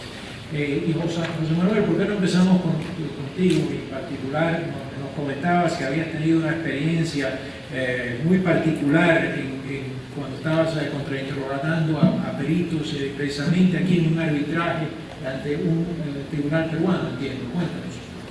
Correcto, gracias José. Y obviamente no voy a dar nombres, pero veo a algún compañero en la sala que seguramente se sonreirá, ya se está sonriendo de hecho, que estaba presente a mi lado en esa audiencia. El contrainterrogatorio, yo diría que en el arbitraje internacional hoy es comúnmente aceptado, o por lo menos eso es lo que yo pensaba antes de este arbitraje a la peruana. La experiencia que les comentaba a mis panelistas es que en mi primer arbitraje 100% peruano, es decir, con partes peruanas, con 3 árbitros de gran prestigio peruanos, ya con una cierta edad, pero renombrados, en un magnífico hotel en Lima, llegué yo con mi bagaje más internacionalista y me encontré frente a un experto perito evaluador de otra parte y me preparé como si me hubiera preparado para una audiencia internacional, en un arbitraje de Cámara de Comercio Internacional. Supuse que se podía hacer un interrogatorio como yo estaba acostumbrado a hacerlo. Entonces, había una presentación del perito evaluador, de la contraparte, y prácticamente ya se iba a pasar a otra fase de la audiencia, entonces tuvimos que pedir un momento, ¿tenemos alguna pregunta que hacer? ¿Queremos contrainterrogar? Aún, sea breve, como dice el presidente. Bueno. Hubo un debate sobre la admisión o no del informe de ese perito porque considerábamos que había sido presentado de forma extemporánea. Pero hubo una explicación de la contraparte. Bueno, el caso es que la primera pregunta que se me ocurre a mí hacer al perito de la otra parte es ¿cuándo fue usted contratado como perito en este caso? Objeción de la contraparte, que dice que cómo se le ocurre hacer ese tipo de preguntas, que son realmente agresivas y que no respetan el profesionalismo de los peritos de la otra parte. Bueno, yo obviamente me giro hacia el presidente del tribunal y digo, no, señor presidente, obviamente que es una pregunta relevante. Para mi sorpresa, el presidente dice, modere sus preguntas, señor letrado. Bueno, segunda pregunta. Como no tenía la hoja de vida de los peritos de la otra parte, digo, bueno, ¿cómo me debo dirigir a ustedes? ¿Usted es economista, es ingeniero? ¿Qué es? Objeción. No le falta respeto al perito. Bueno, si yo quiero saber cómo me debo dirigir a usted. Bueno, así, 2, 3 preguntas, y ya el presidente me miraba con cara de, ¿pero usted qué está haciendo? ¿Cómo osa hacerle preguntas al perito de la otra parte? Y ya lo dejé por imposible, pero eso para mí fue una experiencia marcante, y si acaso la enseñanza que saco de ello es que no asuman que van a poder contrainterrogar, y la preparación es fundamental, pero no siempre van a poder hacer lo que quieran. Entérense bien de lo que el tribunal está esperando de los letrados. Entiendo que ante quizá otro tribunal arbitral peruano la cosa hubiera sido bastante distinta, sobre todo si estamos en una generación más joven, yo diría, pero bueno, esa fue la experiencia que no podía resistir no compartirla con ustedes.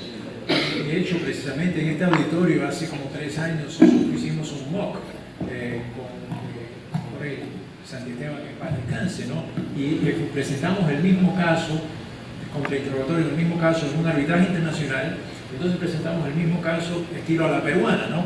Y fue precisamente, ¿no?, las limitaciones que habían sobre el alcance del contrainterrogatorio en comparación, que fue, algo totalmente sorprendente, yo creo, para muchos de los no peruanos en la audiencia, ¿no? Pero será interesante, ojalá tengamos oportunidad de hacer preguntas y comentarios para escuchar del público, ¿no?, sus perspectivas de si eso refleja la tendencia o la realidad actual, y que si eso ustedes anticipan que continuará. Y la razón que es un tema importante es porque a medida que evoluciona el arbitraje, yo creo en cierto sentido, especialmente las personas que están activas digamos en la IVA y acostumbran intercambiar en la IVA y en otros foros internacionales, yo creo que todos nos estamos abrazando, ya una frase norteamericana, cantando Kumbaya, ¿no? Todos nos estamos cantando con nosotros, y la realidad es que eso es verdad, yo creo, a cierto nivel. Digamos, abogados que ejercen a nivel internacional, que con firmas internacionales como lo que tienen los panelistas, efectivamente se está funcionando, se está armonizando las diferencias culturales en el mundo del arbitraje internacional. Pero ¿qué es lo que pasa? A medida que el arbitraje ha crecido, ¿no?, y que hay más y más abogados, especialmente abogados que han tenido una formación de litigantes de la justicia ordinaria, pues cuando llegan al mundo del arbitraje internacional, porque están viendo que los conflictos importantes se están moviendo de los juzgados, digamos, al arbitraje internacional, pues llegan con su cajita de herramientas, ¿no? Y el que solamente tiene un martillo, todo le parece un clavo. Entonces, todo lo quiere hacer a su manera. El resultado es que esto se está extendiendo. Así que nosotros vamos a hablar de las prácticas de la IVA, pero la realidad es que hay muchos ejemplos como estos que se están dando, y la pregunta interesante es no tanto si se está armonizando, sino si se está diversificando la práctica, y que va a pasar mucho tiempo antes de que verdaderamente tengamos una práctica unificada o armonizada. Y por eso estos foros son tan interesantes, ¿no? Rafael o Philip, ¿quieren comentar algo? Well, I think that there is arguably no greater way of telling the legal tradition of an individual sitting in an arbitral tribunal para and how they verificar seek esto cross-examine. exactamente Being cómo from se the English conduce school, el laboratorio. anybody En la who escuela inglesa, watches cualquiera que haya visto United Kingdom television legal drama will know precisely los dramas how an legales van a Anglo-American saber lawyer cómo los will go about cross-examining. It will usually be aggressive and occasionally extremely rude. That is not always welcomed by tribunals in international arbitrations, in particular when one's dealing with professionals, senior directors, and expert witnesses. And I think there's always something to learn by asking yourself the question, which tribunal am I in front of? And what sort of evidence do they want to hear? And in what way? And you may well find that although you are a person from Anglo-American tradition, which I am, the type of questions that naturally comes to mind won't necessarily be highly welcomed by the tribunal. Bueno, inevitablemente los abogados traen su experiencia jurídica local, una uniformidad total no es probablemente posible y quizás no tampoco deseable, pero en cualquiera de los casos uno tiene que mirar el tema del cross-examination y el interrogatorio como una cuestión de objetivos. Hay países en donde se considera que la prueba testimonial es de segunda o de tercera categoría. En México, donde vivo actualmente, la prueba testimonial en los tribunales ordinarios es considerada la forma más baja de prueba y generalmente no se le presta mucha atención, sobre todo a los representantes de las partes. Pero ahí es donde realmente tenemos que hacer este trabajo de formar y educar a los profesionales y a los jueces, porque la prueba testimonial y el cross-examination en particular no sirven solamente para entregarle el micrófono al testigo y que cuente su versión de los hechos y quizás incluso mienta. El objetivo de un buen cross-examination es precisamente poner a prueba la credibilidad de ese testigo frente a su declaración escrita y frente a los documentos. Es ahí cuando realmente, si uno presta atención a los detalles de ese interrogatorio, empieza a salir la verdad. Al poner a prueba, al contrastar el testimonio escrito del testigo o la declaración escrita del testigo frente a lo que realmente dicen los documentos. Ese es un objetivo, el tema de la credibilidad. Y el otro objetivo real para un abogado de parte es poner delante del tribunal arbitral la historia que uno quiere poner. Entonces, quizás el tribunal arbitral no se haya tomado el trabajo de leer detenidamente los documentos que uno quiere que lea.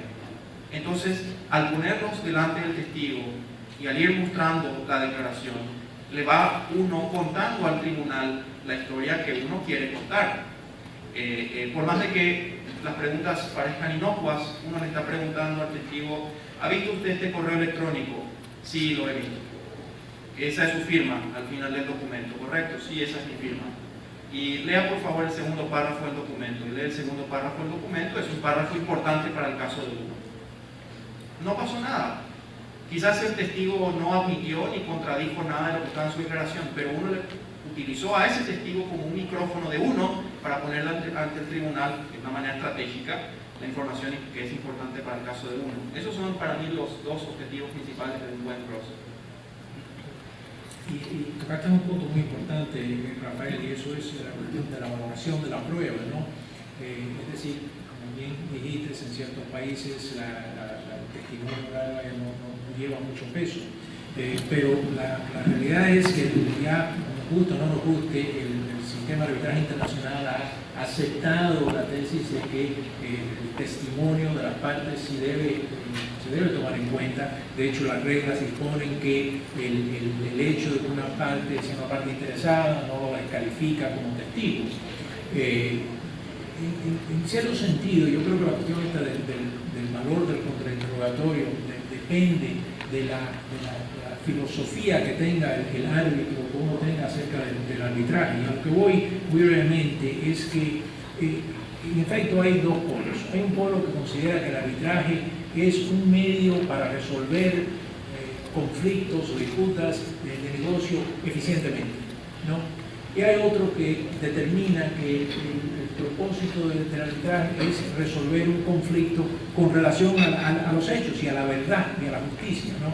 Si uno lo piensa, esos dos polos lleva a dos sistemas diferentes. Claro, al final del día no vivimos en los extremos, pero a lo que les voy es, si efectivamente un árbitro tiene una perspectiva, mira, lo que estamos aquí es para tener un sistema de decisión eficiente, pues entonces la cuestión de exhibición de documentos, el alcance de la exhibición de documentos, digamos, el alcance que le permita a uno, la flexibilidad que le permita a un abogado de parte para poder contrainterrogar a un testigo, es muy diferente si lo que se decide es que el árbitro determina, bueno, yo estoy aquí para resolver esto con base a lo que sean los hechos verdaderos. Punto. Entonces, si ese es el caso, pues claro que uno tiene más alcance en la cuestión del contrainterrogatorio. El segundo punto que quería compartir es que yo creo que de nuevo entra la cultura. Yo creo que en cierto sentido hay un cierto sesgo en contra del contrainterrogatorio y en parte es porque, bueno, proviene de un sistema anglosajón. En cierto sentido yo creo que ha habido una aceptación, las reglas de la IVA, que es tanto una mezcla de lo civil y lo anglosajón, han aceptado el concepto del contrainterrogatorio. Pero yo he tenido, como bien expuso Rafael, hay varios propósitos del contrainterrogatorio. Pero yo he tenido tribunales, o particularmente presidentes del tribunal, que en el curso de un contrainterrogatorio en el cual uno tiene que en efecto ir metódicamente cerrándole cada una de las puertas de escape al testigo y al final hacer la pregunta clara y contundente que demuestra que el testigo estaba ocultando, que el testigo se lo había olvidado algo. Y a medida que está procediendo, en efecto, y el testigo empieza a esquivar la pregunta y no está contestando sí o no, y se le pide al tribunal, mire, yo pediría por favor que se le diga al testigo que si la pregunta se puede contestar justamente sí o no, y después que lo explique, pero que primero conteste sí o no, y el testigo no lo está haciendo. En efecto, he tenido casos en el cual el tribunal o el presidente ha dicho, no, pero es que esto me interesa, deben escucharlo. Y como bien dijo Rafael, esto no es una oportunidad de sencillamente, bueno, vamos a sentarnos todos a hablar qué es lo que fue que pasó del caso. Porque yo le tengo una revelación a algunos árbitros. Hay testigos que mienten, ¿no? Y entonces la idea es darle una oportunidad a una parte para poder demostrar de manera ordenada, respetuosa, sin gritería, ni manotazos, ni drama, de poder sistemáticamente demostrar que lo que está diciendo el testigo contradice otras pruebas. Y les digo que una gran frustración, digamos, del alcance, y claro, en cierto sentido reconozco que vengo de una formación anglosajona. De hecho, en septiembre, GAR, el Global Arbitration Review, ha montado un debate en Nueva York. Lo que se está debatiendo es si el contrainterrogatorio, el testimonio de los testigos, debe tener lugar en el arbitraje internacional, precisamente por este sesgo. Yo estoy defendiendo el lado, si no se han dado cuenta, yo estoy defendiendo el lado del contrainterrogatorio, sí tiene valor. Y a lo que le voy es una herramienta importantísima para propósitos de poder satisfacer a las partes. Lo que se ha ventilado es, en efecto, el mérito del conflicto.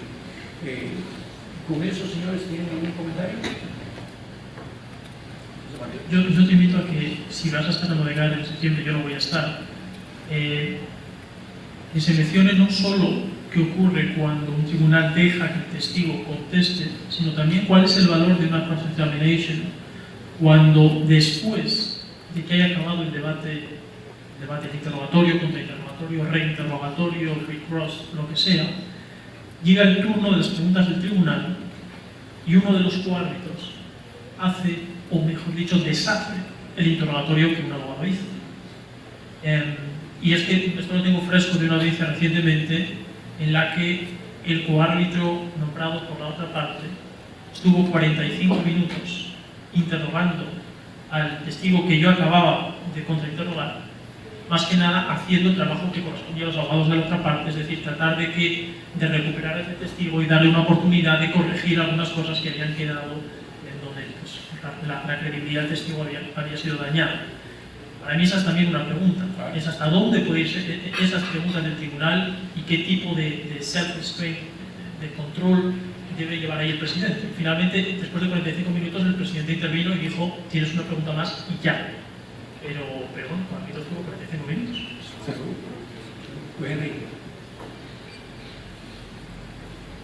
Nos invitaba hace unos minutos José Astigarraga a dar nuestra experiencia, nuestro pensamiento sobre qué es lo que se busca en el arbitraje. Recuerdo que en Miami, hace un par de años, con un querido y respetado colega, tuvimos un debate en una mesa como esta sobre qué era el arbitraje. Y lo que dije en ese momento, lo sostengo, bajo un criterio práctico, no dogmático academicista. Una de las bondades que, en mi opinión, ofrece el arbitraje internacional es el de que es un medio que, bien utilizado, permite más eficazmente conocer qué pasó.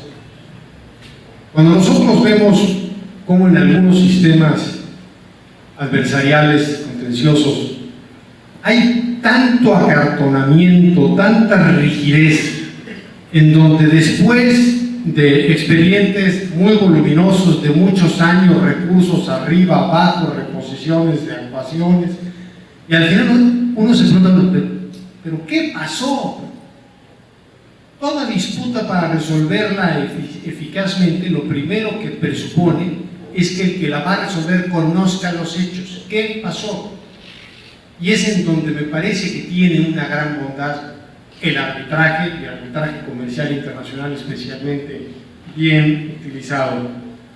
Por eso, si esto lo llevamos al terreno del llamado discovery, intercambio de información entre las partes, al terreno de los interrogatorios, cross y cross examination, entre más se conozca sobre lo que ocurrió, creo que eso es lo que debiera guiar la forma en que la batuta del tribunal arbitral, siguiendo una emulación con lo que es el director de la orquesta, conduzca el procedimiento.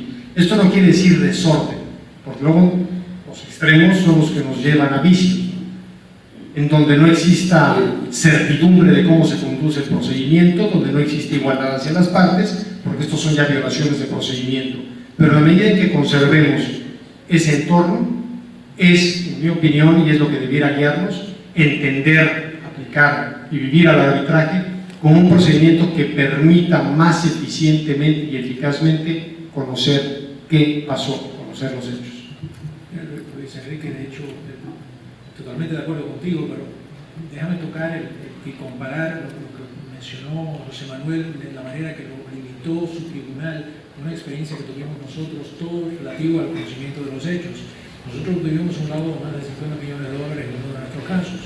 Yo estoy convencido que la única razón que nosotros logramos eso es porque el tribunal nos permitió contrainterrogar al CEO, al presidente de la contraparte, por un día y medio. ¿Por qué? Porque si es un CEO, un líder de una gran compañía, pues es un tipo súper capaz, muy buen comunicador, se presenta bien, etc. Así que el contrainterrogatorio empezó con el señor presentándose muy bien, pero poco a poco, a medida que fue pasando el tiempo y a través de presentarle documentos, ¿no?, el hombre empezó a perder paciencia. Parte de lo que había pasado es que a través de su arrogancia había impulsado ciertas decisiones dentro de la empresa. Pero el resultado fue que solamente a través de un día y medio de contrainterrogatorio, donde le salió la arrogancia, en efecto se logró dar cuenta el tribunal de qué es lo que había pasado. En efecto, lo que sufrió José Manuel, correctamente, el cliente de José Manuel, eso jamás hubiera pasado. Es decir, se hubiera frustrado el proceso. Así que cuadra con lo que estás explicando, ¿no?, de la importancia de conocer los hechos. Y para eso se necesita tiempo y la oportunidad de extraer los hechos. Sí. Comentaré en esta línea una buena historia y una mala historia. La buena historia, muy similar a la que comenta José Astigarraga. Un testigo que iba perfectamente instruido, muy buen comunicador también, para presentar un caso, narrar una historia. Y la única manera, y también en un contrainterrogatorio de muchas horas, el que tú mencionaste, creo que dijiste 15 horas, este no duró tanto, pero sí duró mínimo 5 o 6 horas. Una vez que se le empezó a confrontar con cada uno de los documentos en los que él había participado y se le llevaba circunstancias precisas relacionadas con esos documentos, es donde se empezaba a tropezar y se empezó a tropezar y cayó su credibilidad. ¿Qué es lo que se pudo hacer a través de este ejercicio? Conocer la verdad. Si se hubiera quedado ese testigo simplemente con este gran script que traía, que sabía expresarlo muy bien, no se hubiera conocido todo lo que pasó. Voy a la mala historia. En un arbitraje en el que la regla de procedimiento para citar a testigos a declarar es normalmente la casi siempre utilizada, que se presenta un testimonio escrito, ahí está a disposición de la otra parte, y la otra parte decide su derecho si quiere que vaya a la audiencia para ser contrainterrogado o no. Nosotros teníamos ese derecho, era un testimonio muy pobre, no aportaba nada, decidimos, no necesitamos que vaya el señor. Pero el señor estaba y tenía derecho a estar en la audiencia porque era uno de los directivos de la empresa, ahí estaba sentado. Decide el tribunal arbitral interrogarlo, cosa que está en su derecho. Nadie objetó ni lo objeto en este momento, el que se haya dado así. Y el tribunal arbitral hace un interrogatorio muy extenso, que va mucho más allá de ese pobre testimonio que en un par de hojas estaba, que no aportaba nada. Y durante varias horas están declarando este personaje directivo de la empresa. Entendiendo uno el que permitiría conocer más sobre los hechos si se nos daba la oportunidad, y otro respetando el principio de igualdad de las partes y evitar así una violación al debido proceso, consideramos lo más normal en ese momento, mis colegas y yo, el pedir al tribunal arbitral: señores, después de lo que hemos escuchado que ha dicho este testigo, que es mucho más de lo que decían estas dos hojitas de papel, queremos hacer uso del derecho de interrogarlo. Respuesta: para nuestro pesar, afortunadamente ganamos el asunto, pero para nuestro pesar fue una mala experiencia procesal. No, ustedes decidieron no llamar. El corolario que aquí planteo, y con esto concluye mi intervención, es: creo que la decisión de este tribunal fue equivocada porque no fue en aras de que se permita conocer los hechos, que es lo que debiera guiar la batuta del tribunal. Luis Enrique, no puedo dejar pasar tu observación que el tribunal tenía el derecho de poder interrogar al testigo a pesar de que ustedes no lo habían contrainterrogado. Dejemos para otro día la cuestión de que si efectivamente es el caso. Les puedo citar un ejemplo nuestro, y eso es, y Rafael, no sé, nos da tiempo para la cuestión de si uno puede, en efecto, llamar a testificar su propio testigo cuando la contraparte no lo ha llamado. En este caso, la contraparte nuestra presentó una declaración por parte del presidente de una página y media, y lo que ellos pretendían era, bueno, cuando ellos te llamen a interrogar, pues entonces vas a poder explayarte sobre todo lo que él verdaderamente quería decir, es decir, era una trampa, porque nosotros dijimos: bueno, pues perfecto, entonces no lo vamos a contrainterrogar. En efecto, eso es una decisión por las partes, de parte de ellos, de no exponer lo que en la declaración testimonial, lo que son los verdaderos hechos, y por parte nuestra de asumir el riesgo de no contrainterrogarlo. Pero cuando el tribunal se inyecta ese proceso, en efecto ellos están desequilibrando todas esas decisiones por parte de las partes. Y por mínimo, eso no lo debe hacer el tribunal sin previo aviso de la parte, para uno entonces puede decir: bueno, espérese, si el tribunal lo va a interrogar, entonces me corresponde a mí ser el primero que lo interroga, por eso la parte. Pero Rafael tuvo una observación, y ya me queda solamente un par de minutos, en particular tal vez nos pueda comentar sobre tu idea de si uno puede o no llamar a su propio testigo. Bueno, espero que sea más que una idea. Se ha dado en la práctica. Básicamente, lo que tú dices es absolutamente cierto. En la gran mayoría de los casos, y las reglas de la IVA están basadas en el concepto de que, y la regla 8.1, que la puedes poner, dice que las partes tienen que citar para un plazo determinado a los testigos y peritos a quienes quieran convocar a la audiencia. Y si no lo hacen, pues esas personas no tienen la obligación de aparecer en la audiencia y no prestan testimonio. Ahora la pregunta es: ¿esa es una regla absoluta siempre y en todos los casos? Creo que no es una regla absoluta. Creo que puede haber casos en los que, por ejemplo, cuando haya un perito trascendental como un testigo fundamental para un caso, una parte puede tener un legítimo interés en que esa persona aparezca en la audiencia, por más de que la otra parte no la haya citado, por razones estratégicas quizás. Y particularmente cuando una parte toma una decisión radical de no llamar a nadie. Y esto a veces ocurre. Hay partes que no quieren exponerse a los perjuicios de un cross-examination, los pros y los contras, y no llaman a nadie. Entonces, quizás esta parte diga, bueno, no quiero escuchar solamente a los testigos del otro lado, quiero que por lo menos escuche a uno de los míos o a un perito. Es concebible entonces, en ese caso, que el tribunal ejerza su discreción. Perfecto, muchas gracias. Bueno, ¿quedan un par de minutos o un par de minutos? Muy bien. Un momentito, he recibido una pregunta. Creo que nos han preguntado, ¿es posible que el tribunal arbitral ordene ex oficio la declaración de un testigo? No corresponde a las partes esta prueba. Quiero mirar. ¿Vale? Sí, está previsto en las reglas de la IVA. ¿Y ustedes lo han visto en la práctica? Hace muy poco nos ocurrió que un testigo, fue una situación un poco ad hoc, pero la otra parte no ejerció a tiempo su derecho de llamar a los testigos. Pasaron varias semanas hasta que se decidieron a llamar a testigos nuestros y ya faltaban pocos días para la audiencia. Y el tribunal entonces, ejerciendo su facultad discrecional bajo el reglamento de la IVA, llamó a uno de los varios testigos que eran citados por la otra parte en forma tardía, pero no lo hizo por aplicación del derecho de la otra parte, sino como derecho, como discrecionalidad del tribunal. Para precisar, ¿han visto ustedes casos en el cual ninguna de las dos partes han identificado a un individuo como un testigo? Pero el tribunal ha dicho, miren, conocemos este nombre o esta persona que vemos que está envuelto, los documentos indican que está envuelto, ¿queremos nosotros escuchar a esa persona? Nunca. Pues Enrique, por favor. En una ocasión, y yo creo que algo que mencionó José Astigarraga es importante y es útil, que tiene que ver con respetar el debido proceso. Si el tribunal arbitral hace uso de esa prerrogativa, y eso lo puede hacer cuando está plenamente empapado, cuando ha conocido el caso del expediente, debe evitar el factor sorpresa y anunciar a las partes que tienen pensado hacerlo, porque si no se vuelve un ejercicio inútil, ineficiente, donde las partes no han tenido la oportunidad suficiente de preparar sus interrogatorios. Y harán su mejor trabajo, sin duda, pero lo harán mejor si son advertidos por el tribunal arbitral. En una ocasión sí. Una pregunta es, por favor, si pueden ser bien precisos y cortos en sus respuestas. ¿Qué experiencias han tenido en la aplicación de las directrices de la CCI sobre la producción de prueba electrónica?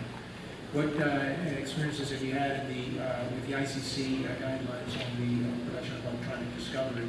If we could be very precise. Any particular comments? And if not, we'll go to the next question. I haven't done an arbitration yet where there is the specific reference to the ICC guidelines.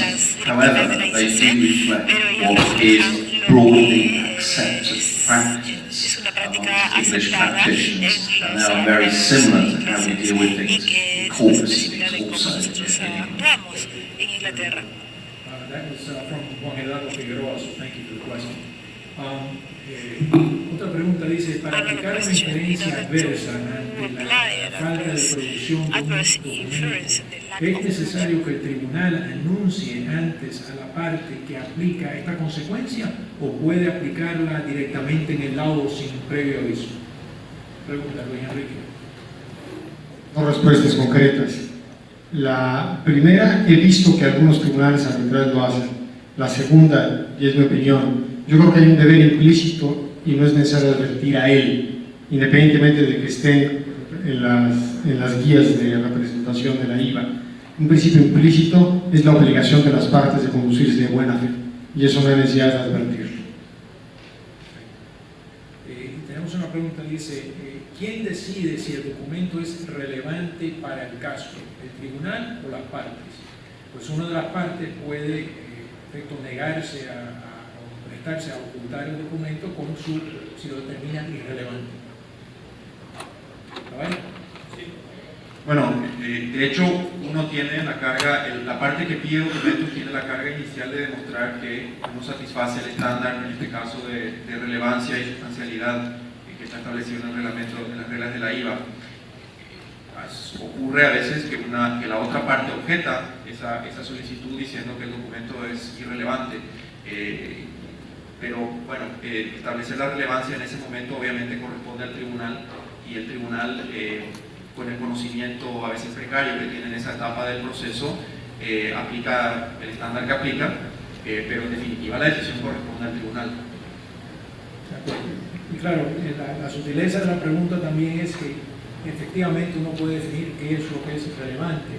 De nuevo, volviendo al diablo en los detalles, la cuestión es si uno tiene el documento, entonces cómo es que se interpreta el documento para saber si cae o no dentro del alcance de la solicitud, que efectivamente es relevante, pero se puede interpretar el documento de dos maneras. Es donde viene la buena fe que habla de Enrique.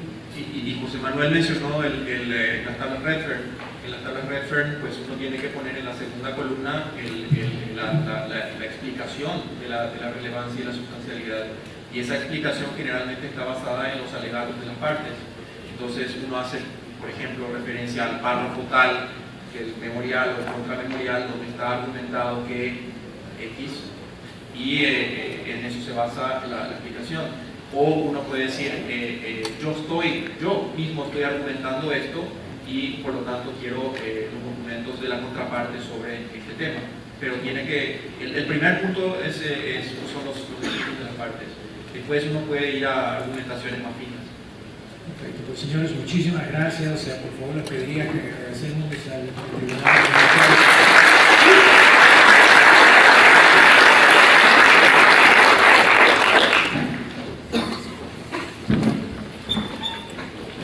Gracias. Tomamos una pausa de 10 minutos y luego continuamos con el siguiente panel. Muchas gracias al panel.